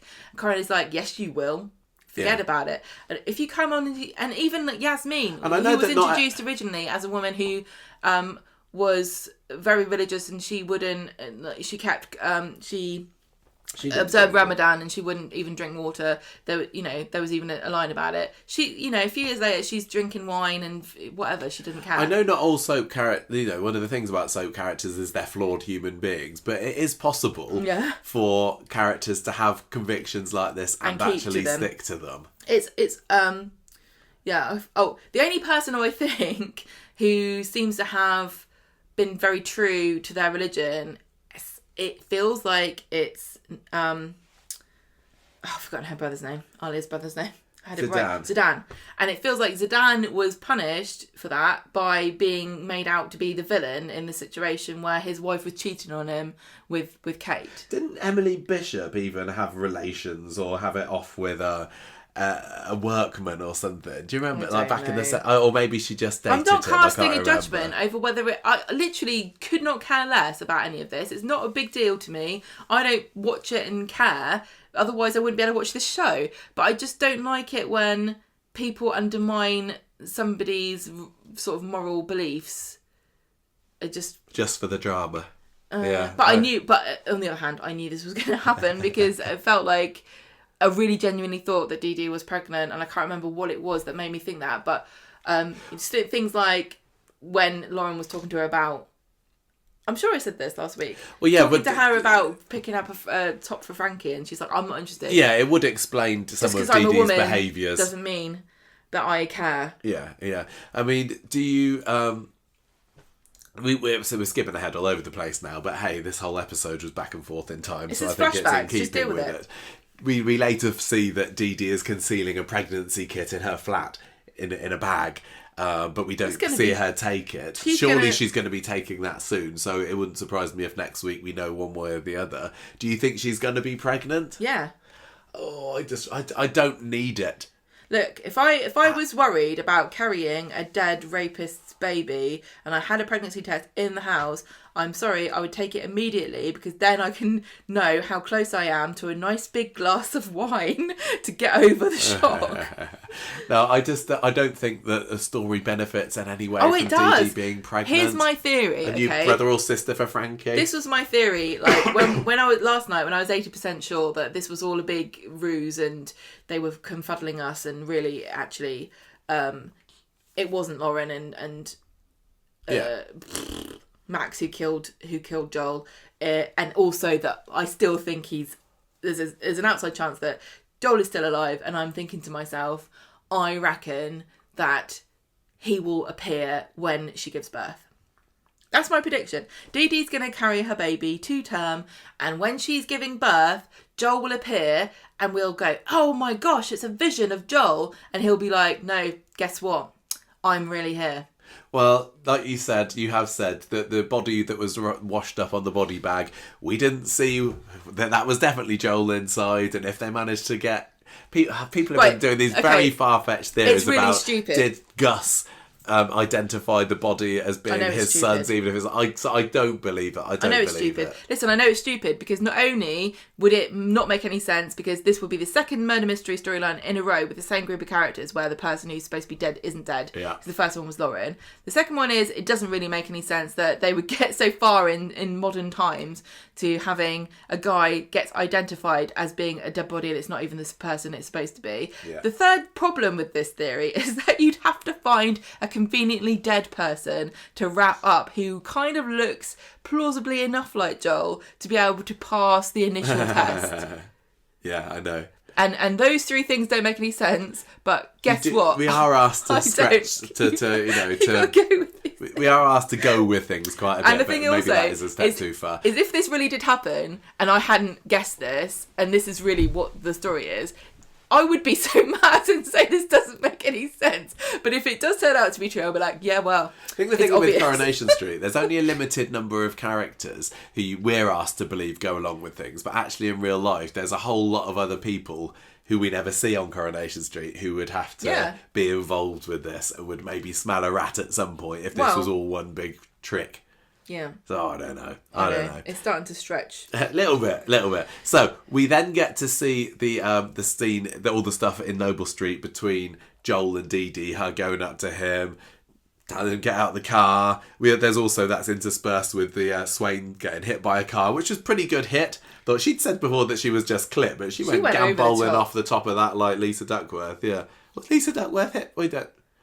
No, maybe we didn't see much of her. Joyce Smedley, I think she had a bit of a tumble on the bonnet there. So she was pretty badly bruised, but she wanted justice, so she discharged herself from hospital quite quickly. Well, she was just bored. The problem with this to me is that this is like, what's the word?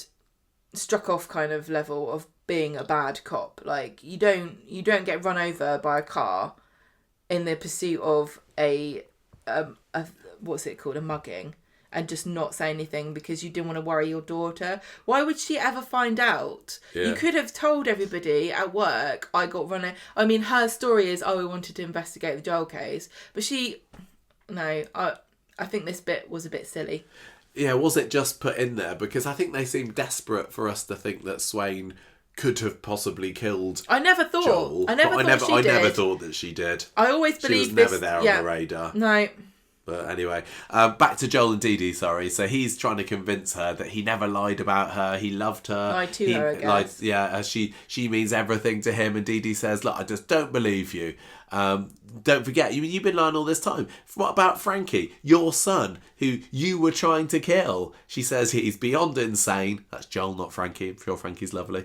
And kids are weird. though. She So must have been babies must be stupid insane. to fall for Joel. She says, you like to play this knight in shining armour, but actually you're evil. You make me sick. It was interesting that she used that knight in shining armour line, because that was what he said to Lauren the first time he met her, wasn't it? Like, I'm the duty solicitor on your knight in shining armour, See, so it's true. They missed a trick here by not revealing Dee Dee was pregnant before, but I don't know when she realised she was pregnant. But if I'm Dee Dee, I think it would have made me think of her as a more compelling option for the murderer if we knew that she was carrying Joel's child, but she was thinking, I've got to protect my kid from you. If you find out I've got your child, you might try to come after me like you did Lauren. Yeah, I mean, maybe at this point, like, she didn't know she was pregnant. I don't think she does. She found out about what Joel was like mid-August, I'm going to say. So a good month and a half had passed, long enough to have missed a period. August. And maybe started wondering a little bit. And this is a thing, isn't it? Like, nobody ever on Coronation Street seems to notice they miss a period until it gets pointed out to them. She's stressed and out. Also, she's stressed out. Not everyone has regular periods, okay? That's a myth. I know. All it takes is for one night together for somebody to get pregnant as well. It's such a soap thing. I tell you what, we could solve a lot of Western, even in South Korea and Japan. The governments are struggling with plummeting birth rates. They need to discover the secret of Weatherfield men, because they are virile as heck. They really are. Joel is. He's fathered possibly 2 children in 1 year at this point. Well, he's also got Maeve. Oh yeah, of course, yeah. They're going to have to form a support group. He's going to be, if he wants dead, he'd be coining it in at Father's Day, I tell you. Well, I tell you what, though, he's going to be paying a lot out with child support. Yeah, this is true. Swings and roundabouts. Also, we said we suspected Gus might have killed Joel. Maybe to stop him making new grandchildren that he has to pay for. Not sure. The other thing with these two is, again, it's a silly soap thing, but you'd have thought if Dee Dee had decided to, go to bed with Joel, one or both of them might have decided to take precautions. Or did they just not have any in the flat because it was obviously having sex was such a no-no area? I don't know. Then there was no... Well, Joel would have had them. Oh yeah, but I guess when did he look? We're going to find out, aren't we? I mean, this is a long time after he'd finished things with his girls. So yeah, he probably wasn't going to have any. I don't know. By the way, that's why you were talking. I was just doing a little bit of Googling, and I was right. Miklos Zadik was a Hungarian workman that Emily Bishop, or Nugent as she was then, lost her virginity to. So she had all her morals as well, but even she dropped her knickers for a hunky Hungarian workman. So the myth of the virtuous woman. Nothing is sacred on Coronation Street. I just don't really buy it from Dee Dee. It just doesn't make sense. I'm going to tell you, even if you don't believe me, you're going to have to take this for a fact. There are women in the world who have not had sex before marriage, and it's not like a failure rate of 3 out of 3. Right, okay. I think I'm where we even are now. So yeah, back to this Joel and Dee Dee scene. Yeah, I don't know what happened. So we know that Sven got basically run over. he brings up the fact that she dropped her drawers for him. He's saying that better than those skanky little girls that were going after me. This is when he goes up to her and she whacks him with the crowbar and he's down on the floor. Advert break, and when it comes back again, she's there crying, she's sorry, she's going to try and help him, and he does the old horror movie trope of grabbing her by the ankle as she gets too close to him. That's the last that we see of the pair of them together, because the next thing that we know, Kit's getting this anonymous call from Dee Dee saying, go to Noble Street, there's a guy that's been hit round the face with the crowbar, or whatever it was that he was told. And he turns up there, and this is when he smashes into the other car on the way, which was a kind of easy, quick way of explaining. That's fine. I mean, I suppose it makes sense that he would have known that it was him, because he deleted himself off of the database, didn't he, as being a red car that was there. This is the thing that still is not explained, even at the end of Friday's episode. Why did Kit... Right, number one, Kit never wondered, how did this person get my direct phone call? And they haven't explained this. I don't know if Coronation Street... Yeah. Don't know if Coronation Street has not thought this through or Maybe what. It's just a little service they have at Weatherfield Police Station, your local friendly community police station. Just call us on our mobile if you want to. We'll be there for you 24 hours a day. It wouldn't surprise me, and I don't want to speak this to the universe in hopes it doesn't happen, but it wouldn't surprise me if at some point paramedics and policemen are just put on on-call status, whereby they take 999 calls to their personal directly phones. from the public. Yeah.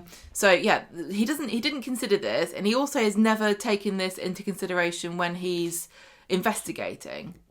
Like, No. we never saw him go, right, Joel's dead, I'm investigating it. I know that somebody beat him up.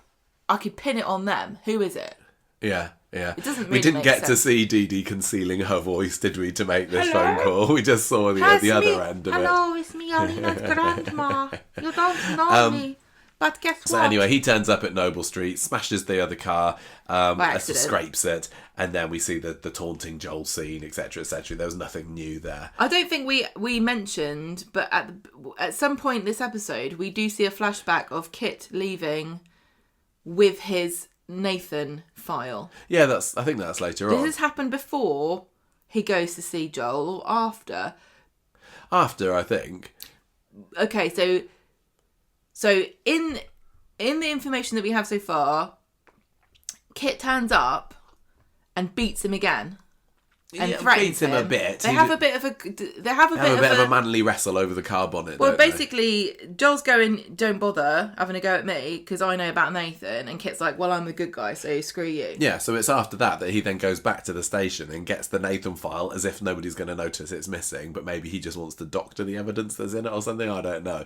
So he's obviously been put in quite a state. This is still an unanswered question. Yeah, exactly. Yeah, this comes a couple of scenes later. This is still unanswered. So Kit comes home after this. He deletes his phone call log and he grabs the bottle of alcohol. Yeah. Then he goes back to the police station, takes Nathan's file and goes who knows where. Yeah. So if the theory is true, and there's no reason to think so at this point because Corrie's told us that case is closed. If he did kill Joel, he's gone to see Joel, come back, grabbed Nathan's file, gone out again, followed up after Max and Lauren, and then found Joel afterwards. Yeah, and he's possibly got this file with him at this point. Yeah. And Yeah, it would maybe make sense if he's trying to get rid of Kit, that he would get rid of Joel. Sorry, that he's got this file with him to say, look, nothing you can do about it. I've got this file. I'm going to rip it in front of your face. Yeah. Or I don't know. I don't know. This is he's what taking happens. it somewhere. See, this is what happens if you do all your filing on paper, isn't it? And you don't put them on the police computer, or dare I say it, back them up to the cloud, which, as we know, is already quite a rampant issue among Weatherfield residents. But yeah, it's anyway, a hard life, isn't it? I think we also see at this point Joel making his phone call to Dee Dee, and it's when Joel switches his phone on here that Lauren suddenly gets the notification on her app that, well, this is where he is, because she's been trying to find him, same as Dee Dee, and because he has to switch his phone on to make this phone call for Dee Dee, he suddenly appears on the app. So she's like, she bolts up, calls Lisa, and is like, I found him, okay, you need to call me back. She springs to her feet and tells Max, we need to go after him. Now, this is weird too, because Lisa has a message on her phone from Lauren telling her that she knows where Joel is, and she's never questioned this or mentioned it or even heard it, perhaps. I don't think that she did she? So what happened there? That doesn't make any sense. I'm not sure.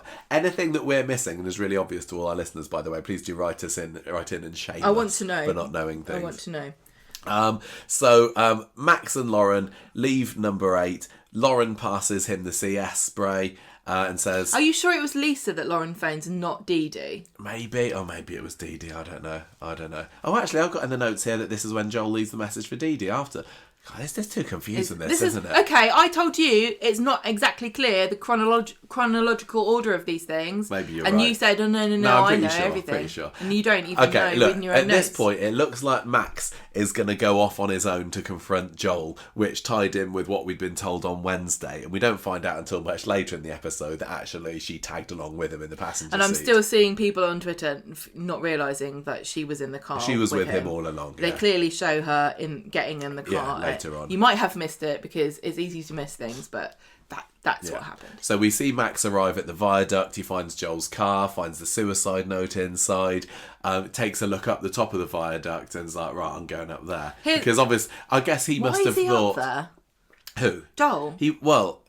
Yeah, what exactly was Joel's plan? Because he's got this other car in the field, hasn't he? Which hasn't really been mentioned since the episode that it was found in. But it was supposed that maybe he drove and left that one car there so that he could then drive off in the car in the field. Take his Never luggage, got a chance put that in the car, leave the note in the original car and drive away. But there's no reason to go all the way up those stairs. I've seen those stairs. I didn't bother going up there. I don't know why you would to fake your death when you didn't need to. But I mean, you know, Max got it as well. His little spidey senses were tingling. He thought, somebody says they want to kill themselves here. There's a nice high building. Maybe they're going to track themselves off. And so, well, you don't need to go up there to fake it. But no, he didn't. Joel was possibly watching Max. This extra person who we said was possibly the person that Ronnie was speaking to in the alley, following everybody all night, could also quite more likely have been Joel, who sees Max go up the steps and then follows him up the steps. Because when Max goes up the steps, nobody's there. Right, so, okay. And here's a stupid question. Why are Max and Lauren going after Joel? Teach him a lesson, innit? Max is saying he needs to be brought to justice. I'm going to do him in. Right, I'm going to spray him with CS spray and it's going to really sting. So he finds the note. Yeah. And he goes, I'm going to stop him from killing himself by by what? Wouldn't you just let him kill himself? Do they know he's faking it at this point? I don't know. Just going up there to check. Max sees the suicide note and goes, I better see if he's doing it. I think if I'd driven all the way out there, I probably wouldn't just see a suicide note and go, well, somebody's done my job for me. Thanks, Joel. I'm going to go back to bed. And here's another question. Why did Joel drive to this spot with his car and his note and his luggage, get out of the car, watch the car, and then follow Max up? You didn't need to get out of the car without your luggage. You get out of the car with your luggage and take it to the other car. You don't need to get out of the car and watch as a lurking shadow figure to see if anyone's going to follow you. Maybe he just forgot it. Maybe he got out of the car, went to his other car, and got, I've forgotten my luggage. Went back and sees Max out there. If I leave my luggage there, everyone's going to know this is a big setup. I don't know. Basically, some of these things don't really make any sense, no matter how you cut it. I'm sure it does. Explain I've got my faith in Coronation Street. So anyway, Max goes at the top, and it's a railway bridge. He goes up there and suddenly Joel jumps him from behind and holds him over the edge. So we're starting to see more of what we'd seen on Wednesday's episode. So why... Okay, here's another question. Why would Joel attack Max? Why not? Because he's trying to escape and make it look like he's killed himself. This is just a complication. You just hide and wait for them to go away. Then you take your luggage and leave. You don't attack them because they'll then have said, I saw him there and he didn't kill himself. From his perspective, what's he up to? Why is he jumping out at Max? So you think that he should have just let Max do his thing and hid? Yeah, it doesn't make any sense. He hid from Ed and Ronnie. I don't know. Doesn't make any sense. Why would he just... Why would he jump on him? Because it just gives the game away. Because then he's committed himself to having to get rid of Max as a problem. Because Max is now a witness to the fact he hasn't killed himself. Yeah. So he's now committing himself to having to kill Max, isn't he? Yeah. And then if he does kill Max, if he kills Max, his whole suicide plan has gone down the Swanee because it doesn't make any sense that he was planning to kill himself, drove to a bridge, saw Max, attacked Max, killed Max, and then killed himself as well. So picky. Just enjoy the drama of it, Gemma. This is why they don't bother doing stuff like this normally, because people pick holes in it. Okay, right. Anyway, never mind. Kit, back in the present, doesn't seem to believe Max and this conveniently placed rock. He's convinced that there was somebody else there that night and says, look, show me how you hit him. Yeah, that's right. He doesn't believe him. Yeah. I'm just going to say one thing. I did say previously that people being stupid is not a plot hole. And maybe I should just listen to myself. Yeah, Joel was just being stupid. He was just acting in the spur of the moment. So, back to the past again. Max is holding this CS spray to Joel, and Joel says, like, I'm not scared of you at all. They kind of circle each other for a bit. Max is taunting him about his goodbye cruel world letter, and Joel is just still mega cocky throughout all of this, and says, well, Max, you're not really even Lauren's type. She wants somebody like me, a real man. She really love me. And Max is, like, fuming at this. It's really, getting on his nerves. It's really bugging him. And Joel eventually makes a grab for him, pushes him to the edge again, and this is when he is hit over the head by a brick. And he stumbles. Max is scrabbling back like... Max is not the one who hit him with this brick. No. I thought that Paddy was great here, like just scrabbling backwards, looking at what's playing out in front of him, because he knew that it was Lauren, but it took a good 10-15 seconds of screen time for Coronation Street to finally unfuzz her and say, ta-da, it's Lauren, she's the one that did it. So I'm not really surprised, even though that Max and Lauren are very good friends. If my very good friend had hit somebody over the head with a brick, I would probably still be a bit freaked out by that as well. Of course you would. So Max kind of, once he regains himself a little bit, goes over to Joel and he's like, he's dead. Because he gets hit. He? Yeah, is this when I can't even remember what happens here. Does he get hit twice? He does, doesn't he? Yeah, he gets hit, and then this is the moment when Joel... It's kind of like what happened with Callum in the live episode, where he's attacking Kylie. No, who's he attacking? Sarah. Lou, then he kind of slumps, and you don't know what's happening because the shot is too tight, and then it happens again, and you're like, oh, okay, something's happening I don't understand, and then so the first hit was Max going, oh my goodness, and then the second hit is he's dead. Lauren he's dead, finishing him off. Max is like, we need to call the police, She's like, well, look, he was trying to kill you. I just panicked. What are we going to tell Frankie? She realises straight away just how much deep doo-doo that she's in here. And she's worried about her son. They're going to take him away from me. They would do. She's like, the police are never going to believe her. They might give him back eventually, but there will be a bit of complication. So Lauren's the one who done it. How... Do you think this is the end for Lauren? Is this a writing on the wall for her? This is a character with a limited shelf life? Or is it going to be a case of, well, maybe we could be asked to forgive her? Because even Verity on the after show was saying, I've got some sympathy for Lauren. I don't condone... Quite a lot of them were saying, obviously I don't condone murder, but... and Verity was saying, well, I understand why she acted the way she did. And it wasn't self-defence, but she was defending...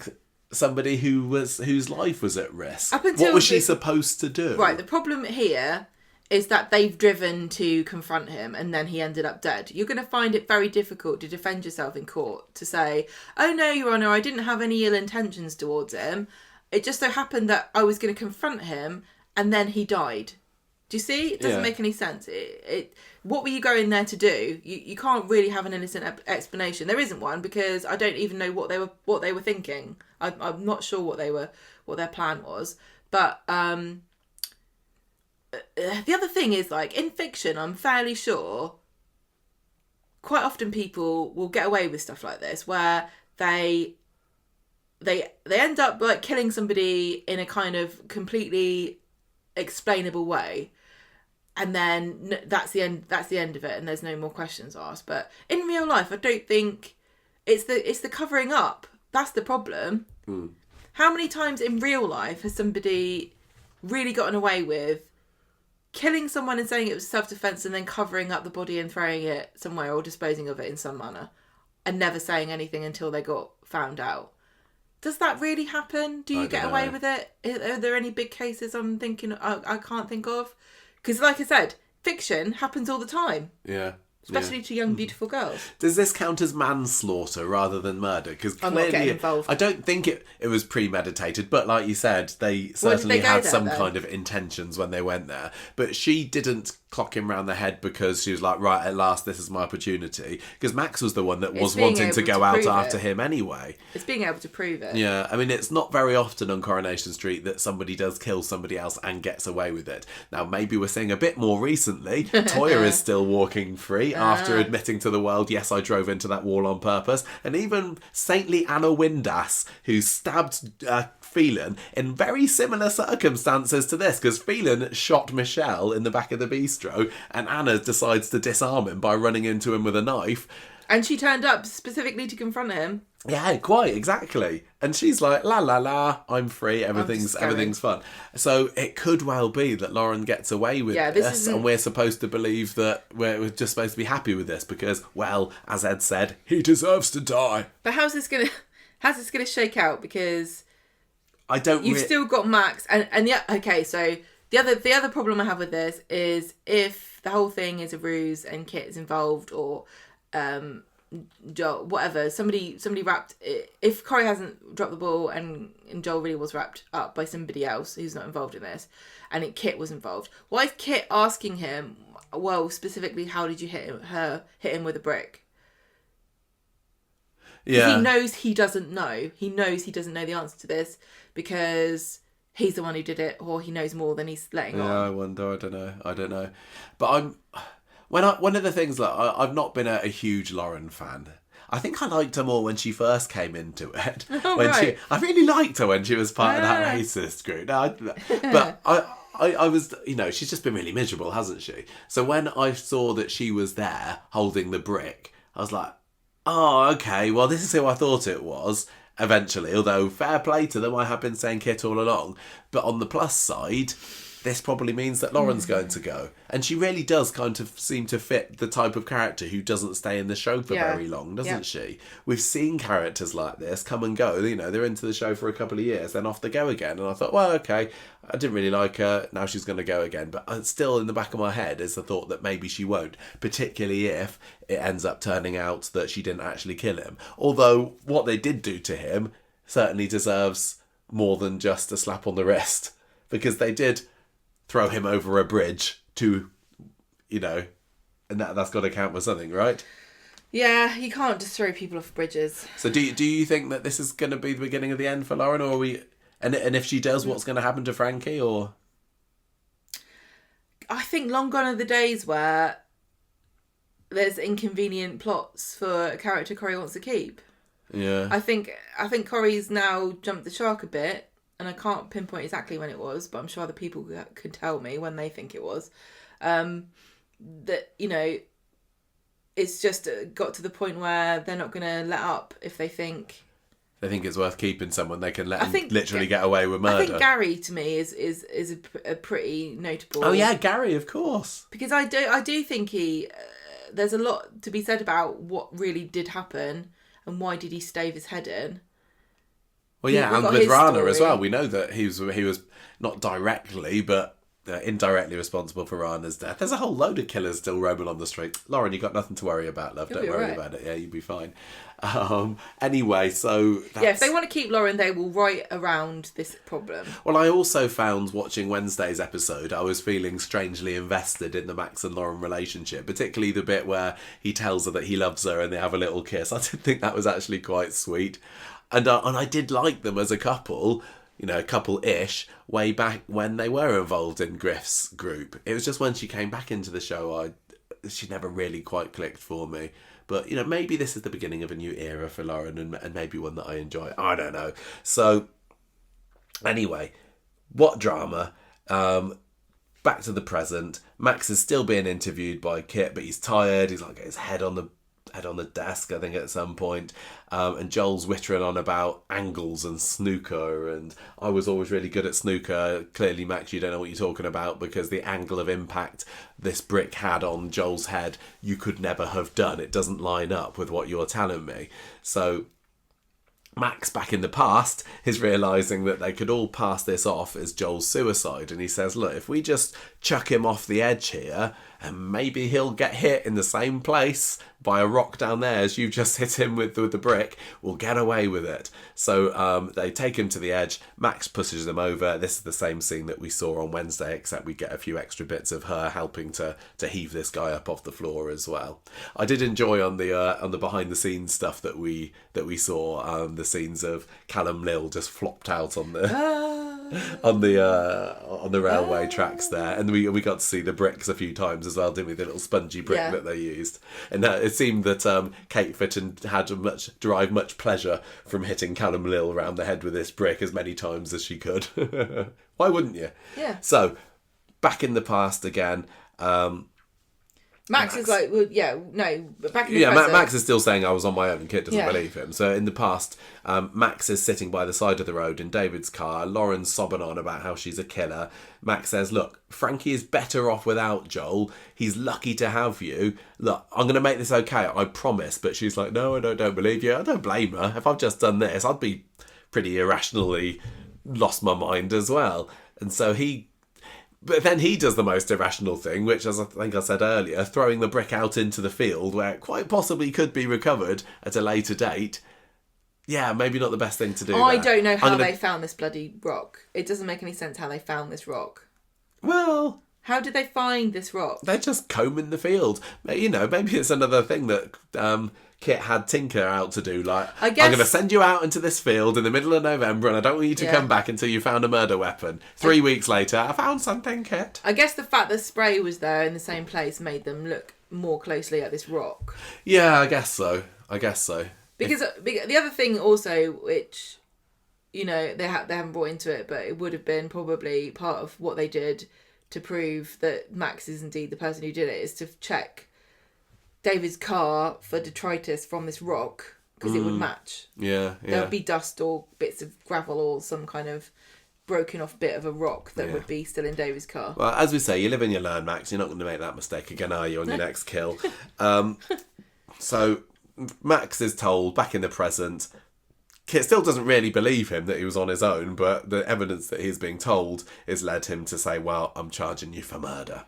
So, after the break, Lauren's being interviewed next, and she's got a very good poker face. She is going along with this story that Max has, well, we find out later what he said in the letter is go along with everything that I say. This is the story we're going to stick to. I mean, he didn't give too many details in the letter, did he? So it's probably quite convenient for her that she was able to come up with the exact same details than he, but never mind, I won't hold that against him.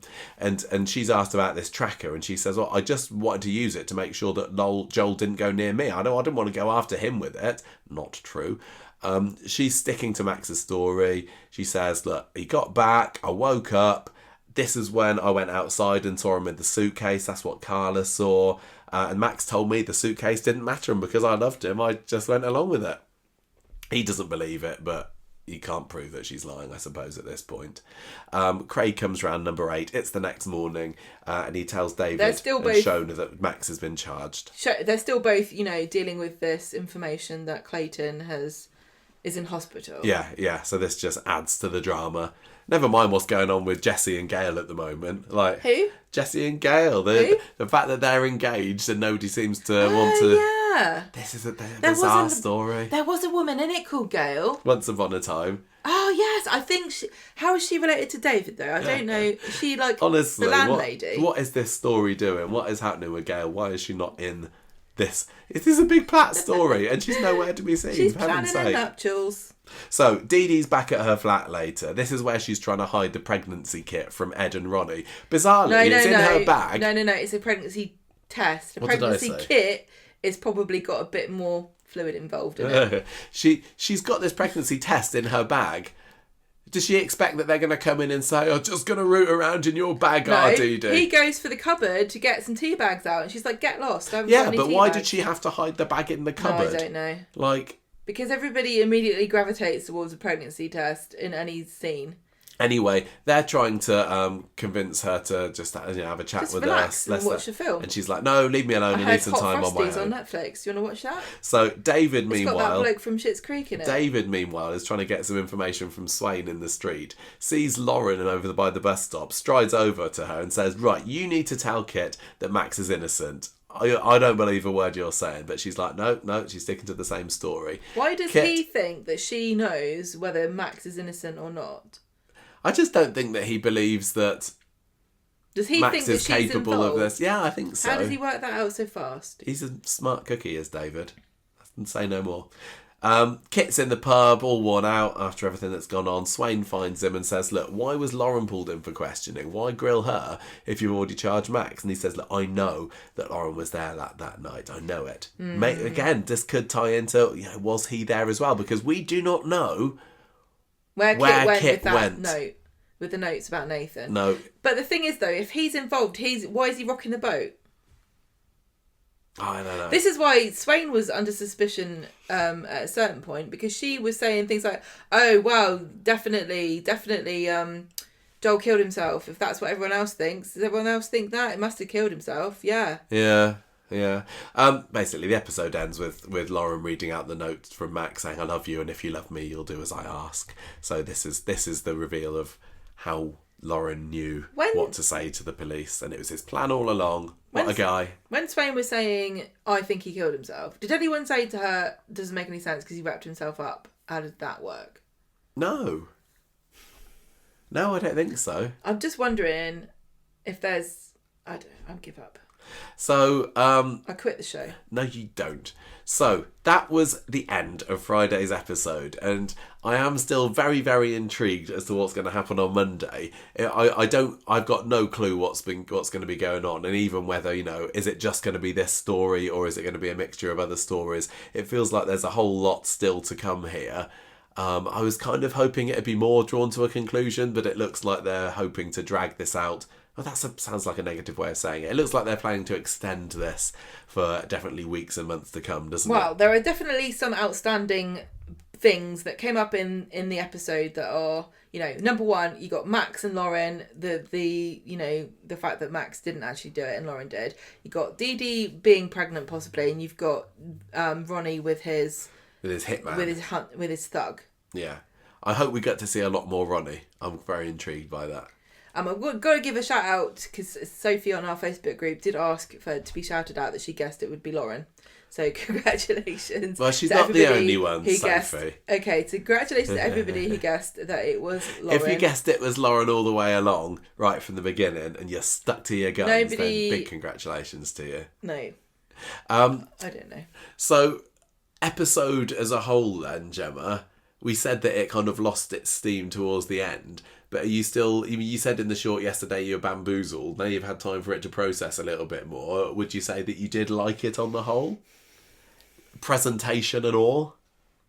Right, the music I didn't like. I thought the music, like I said before, it felt like an N64 game from like 1997.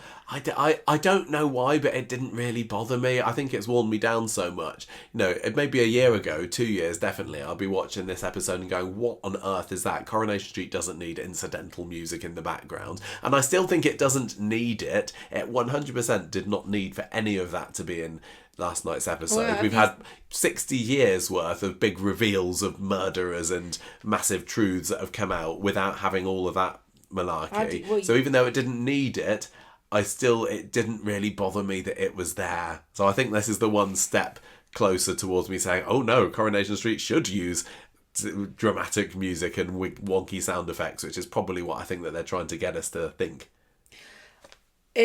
It depends on whether if you watched it back without the music, would it be as impactful? Yeah, you don't actually know the answer. No, I don't know. I'm sure they could have done as good a job without it, but they have decided that this is what Corrie is and has now. I don't think it detracts from it too much. And yes, I totally get that people are saying this is not what Corrie is, it's not. It totally isn't. But I've given up on trying to resist it. I'm sorry. I totally get why people, and I totally, I agree with them, that you can watch that and say, oh, this doesn't feel like Coronation Street. That's for definite. Because to a certain extent, although now the Max is involved in this very heavily, there was a certain point at which you could have taken the whole plot of this and all the characters who were all new and put them in a completely different TV show, and it wouldn't have changed anything about Corrie, and it would have made a TV show, an ITV gritty crime drama about a scallywag girl and a nasty solicitor. Do you know? Yeah. It could have been just taken wholesale out. I don't know. How does it compare? Because this is what's been brought up in my mind to Phelan, Vinny, and Andy, because that was a similarly gritty You know, the villain walked away smiling from that one, and here he's been drowning in the river. By the way, how did you enjoy the scene of Joel slowly falling towards the water? We said about it. It looked funny, didn't it? Did we talk about that? Yeah. That was all done on a little green table, wasn't it? It was shown in the presentation snooker afterwards. Table. Maybe it was Kit's snooker table. What were we saying? Well, you asked me a question and then you told me something else. Sorry. So how did it compare to Annie and Vinny's deaths? Because I don't think that had any of this kind of music. I mean, if it did, it didn't have very much. And that was mega effective. And I remember watching that, being completely on the edge of my seat. And very occasionally on Coronation Street, it's like, I can feel my heart racing. I'm like sweating a little bit. And I didn't really feel that for yesterday's episode. I was going along with it, going, oh, this is quite big.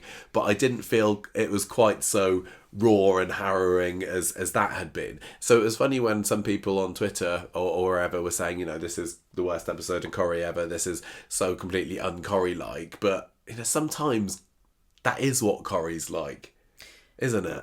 Well, you can definitely point at that Pat Phelan storyline and say, this is when it started to go down a route I'm not happy with. And to a certain extent, you'd be right to say that you know, that was the beginning of normalising this kind of storyline on Coronation Street. It doesn't particularly bother me because I like the subject matter. I like the crime stuff. I am a bit annoyed at the idea that it does feel like somebody came up with an idea for a crime drama and it got rejected, so they just added it onto ITV Corrie, you know? Really does feel like a completely separate storyline. I don't know how fair it is to say that, though. There are... But it's because there are so many new characters. If they had just used established characters that had been in it for, you know, I think 10 that was years probably or one of my longer, biggest issues with this story. That was the biggest problem, is that they went, let's just do... It's kind of a standalone story with characters that don't mean anything. Yeah. And I don't want to belittle any of them, because I said before how much I think they're great and I appreciate them. But it's a show that is about characters and about the history of characters and about long-standing characters. It's well, that's not what a show, soap opera is, isn't it? It shouldn't be a show that relies on story over characters, and that's what they've done here. I can't see, you know, if we fast forward a year, is anything that's happened tonight going to have any long-term consequences apart from maybe Dee Dee having a baby, and maybe Max or Joel or Lauren will be in prison? Or Kit. Yeah, but exactly. If Lauren's in prison or if she's off the show, then that's not a long-term consequence because she also wasn't in the show 2 years ago. Yeah. If you could take, it's kind of like where you kind of take a sample of like a tree or something in different years and compare them, like. Is Corrie in 2020 going to be different from Corrie in 2026? Considering the storyline happened, what will be? Is there going to be a ring on the tree? I don't think so. It's just going to move on with something else. Exciting while it happened. It's kind of like all the residents of Corrie are kind of unbothered by this, apart from Carla. Yeah. And everyone who's been in it for less than 10 years is like super involved. Yeah. I don't know. Less than 5 years. But, you know, I was, on the whole, I'm going to say I enjoyed the week. I enjoyed the week. I thought the last 15 minutes was a big letdown. I was just waiting for there to be a big twist of aha, but it never really happened. I don't like Wednesday's episode Wednesday's episode was my favourite. I thought that Paddy Beaver was brilliant. I liked how it kind of felt like the stakes were raised when he was on the viaduct. I liked the body being dropped into the water. I liked the fact that it was all set at night, which I've said before I enjoy about Coronation Street on the rare occasions that they do that.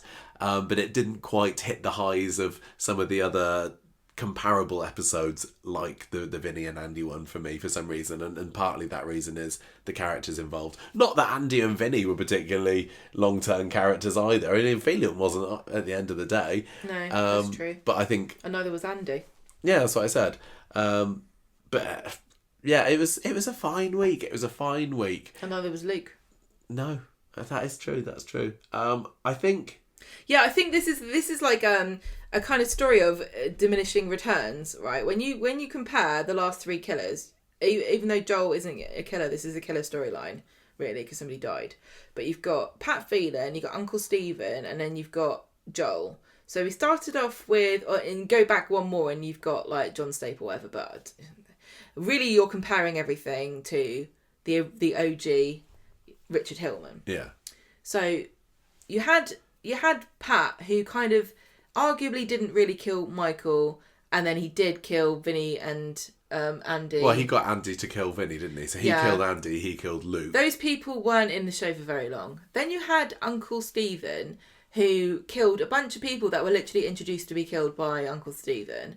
And now you've got Joel, who was embroiled in a whodunit with a bunch of people that have only been in the show for a couple of years. Plus Carla. Carla's kind of like, the sticking point here, but she's only there because she fancies Lisa.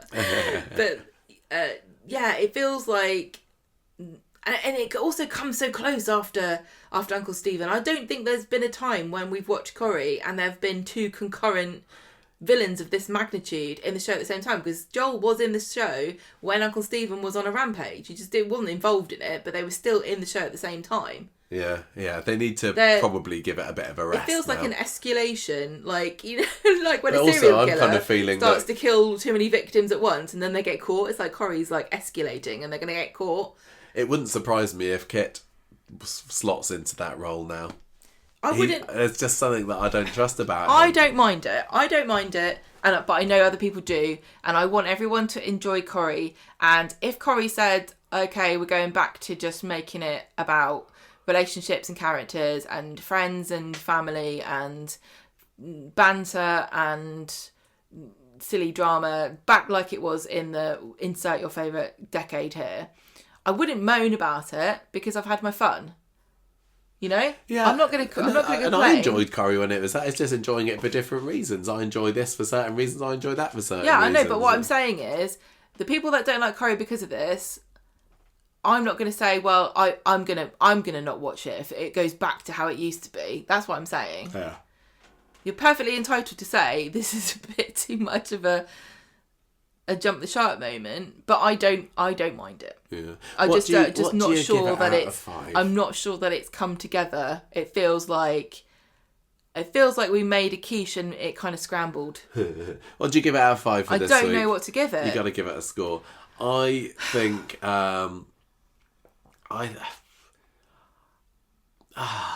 yes, because it didn't completely hit the highs. I'm thinking of other. Yeah, I think I'm just going to go 4. I wonder whether if they hadn't have had the Killer on the Cobbles a special episode, if I would have liked it more. I think that really kind of messed it up a bit for me, because not necessarily the programme itself, but the fact that it existed. Because I don't think we've ever... When was the last time we had a show like that? Yeah, never. I like that they did it. It's too hyped for what happened. Yeah, it was a little bit. I mean, but it felt like the kind of thing that should be at the end of a massive year-long spanning story, or a stunt week, or a soap week, or I mean, they haven't had a super soap week this week, but this could have been it. But it felt like there have been bigger stories in the past that this could have worked with. But hey, if they're just it's part of their strategy to get people over to ITVX, then fair play to them. If this maybe is they'll do it again. If this is the regular thing, great. Then it makes more sense than it being this, because it was an enjoyable show. I don't know. I think the problem is that it put too much pressure on my expectations of what was going to happen on Friday. I'd much rather it had been, like you said, at the end of a soap week or a stunt week or something, where it's like, oh, and in this story, we got these 3 characters who were in it, and what do you think will happen there? And and also this happened in the other storyline, and if it had been a bit more of a mixed up week, like, it would have been great, not that she would have come in, to have had Helen Worth in there going, yeah, it's been a big week for Gail too. We went and picked our sugared almond colour for our wedding that we're going to have, me and Jessie. You know what I mean? Yeah. I'm giving this week's 4 conveniently placed rocks out of 5. Or bricks or whatever it was that she smashed them over the head with. I thought it was good. There are a few threads that I wish hadn't been left as they were. I wasn't a massive fan of the fact that they use a volume wall, even though I get why they did. It's so funny how we have different, like we have problems but with different things. And the characters that are involved, I'm just a bit so on. If this was a show, any other show, it wouldn't have been a big deal at all. Because they're all fantastic actors. Their characters are really interesting. It's a soap about characters that have been in the show for 50 40, 50, 30, 20, whatever years, and you're expecting me to care about these characters that have been in it for 2 years. But the thing is, I do care about Max. I do kind of care about Dee I'm not talking Dee. I about just Max don't and compare. Dee Dee. Don't care as much about the others. Right, what's your score? I really like Wednesdays. I thought Fridays was exciting. I think it was hyped too much, and I don't know why I do this to myself every time, where I go, oh, just remember that it doesn't always live up to your expectations, and every time I'm like, no, but this time will be different. I feel like I'm a victim of abuse from Coronation Street, who've been coercing me. Only kidding. I'm going to give this 3. Huh? Yeah. 3? 3? That wasn't a 3 week. 3 what? Look, the actors were great. The writing was great. The direction was great. The volume was great. It didn't bother me at all. I didn't even notice when they said, oh, and here's the volume wall. I was like, oh, okay, finally learned how to use the volume wall, have you? Because it didn't stick out to me. Obviously, I was naive there, but maybe, I don't know. I liked the fact that they did it at the viaduct. I thought that was a really cool I like location. that they had a cool location, a cool set piece fun. for it. Nice bit of location shoot. There's just too many unanswered questions and things that really bother me, and I'm worried, and I don't. And again, this is my interpretation of it. It's not necessarily a reflection of what actually the show was, because you bring baggage to every episode you watch, and expectations and preconceptions, and perhaps in this case I ruined the experience for myself by overthinking it. What are you scoring it out of, my dad? 3 grave robbing golems. I thought you'd go for Battersby sandwiches, which is why I didn't pick that one. You can have it. I'm giving it 4 Battersby sandwiches then. Character of the week, I'm going to go for Max. I think that I like Max anyway. I think the fact that he was involved in the climax of this was a nice little twist. I love the stuff with the relationship stuff with Lauren, him sacrificing himself. It's the a really fact that he was there for the big setup. stunt. It's a fascinating setup for whatever's going to happen with the Platts and Clayton and Shona and David. It all makes sense. It's like, although it feels underwhelming as a solution, it feels like perhaps one of the ones that gives the most opportunity for future plots. Yeah. Who's your character of the week? Also Max. Well done, Max. Well done, Paddy. Double character of the week. I hope we've discussed this enough. It feels like we've been talking about it for plenty long enough. I'm sure there's stuff that we've missed that we've not talked about. Do feel free to write in and tell us your thoughts and opinions about it. I'm sure you will. We've actually got a few on our feedback section later on. Almost every time there's been something really big and hyped, I think I've not liked it. Looking back on all the times when something big has happened, or we knew there's going to be a stunt week, or like when Imran died, when it was the end of Pat Phelan, and when Uncle Stephen's final week, I think I've always found it underwhelming. Because you hype it up too much. And I think it's because of the podcast, because we talk about things and overanalyze them. And so from the perspective of me giving this a 3, like I said before, I don't think it's necessarily a reflection of whether it was a 3 or whatever. We did enjoy the Coronation Street, and that seems like the wrong take because everybody else hated it. Yeah, but I don't think I was thinking it was going to be that great. But again, I've seen movies where I've gone, oh my God, I thought it was going to be rubbish and it was brilliant, you should go see it. And people have gone to see it and gone, that was absolute tripe. What are you thinking about? Yeah, we have definitely had that. Anyway, look, should we move on? Are we done? I'm literally going to be stuck in this limbo until I get released by... It's only a few days until the next episode is on, and hopefully all your fears will be washed away down the river like Joel. I need an exorcism. Right, we're done.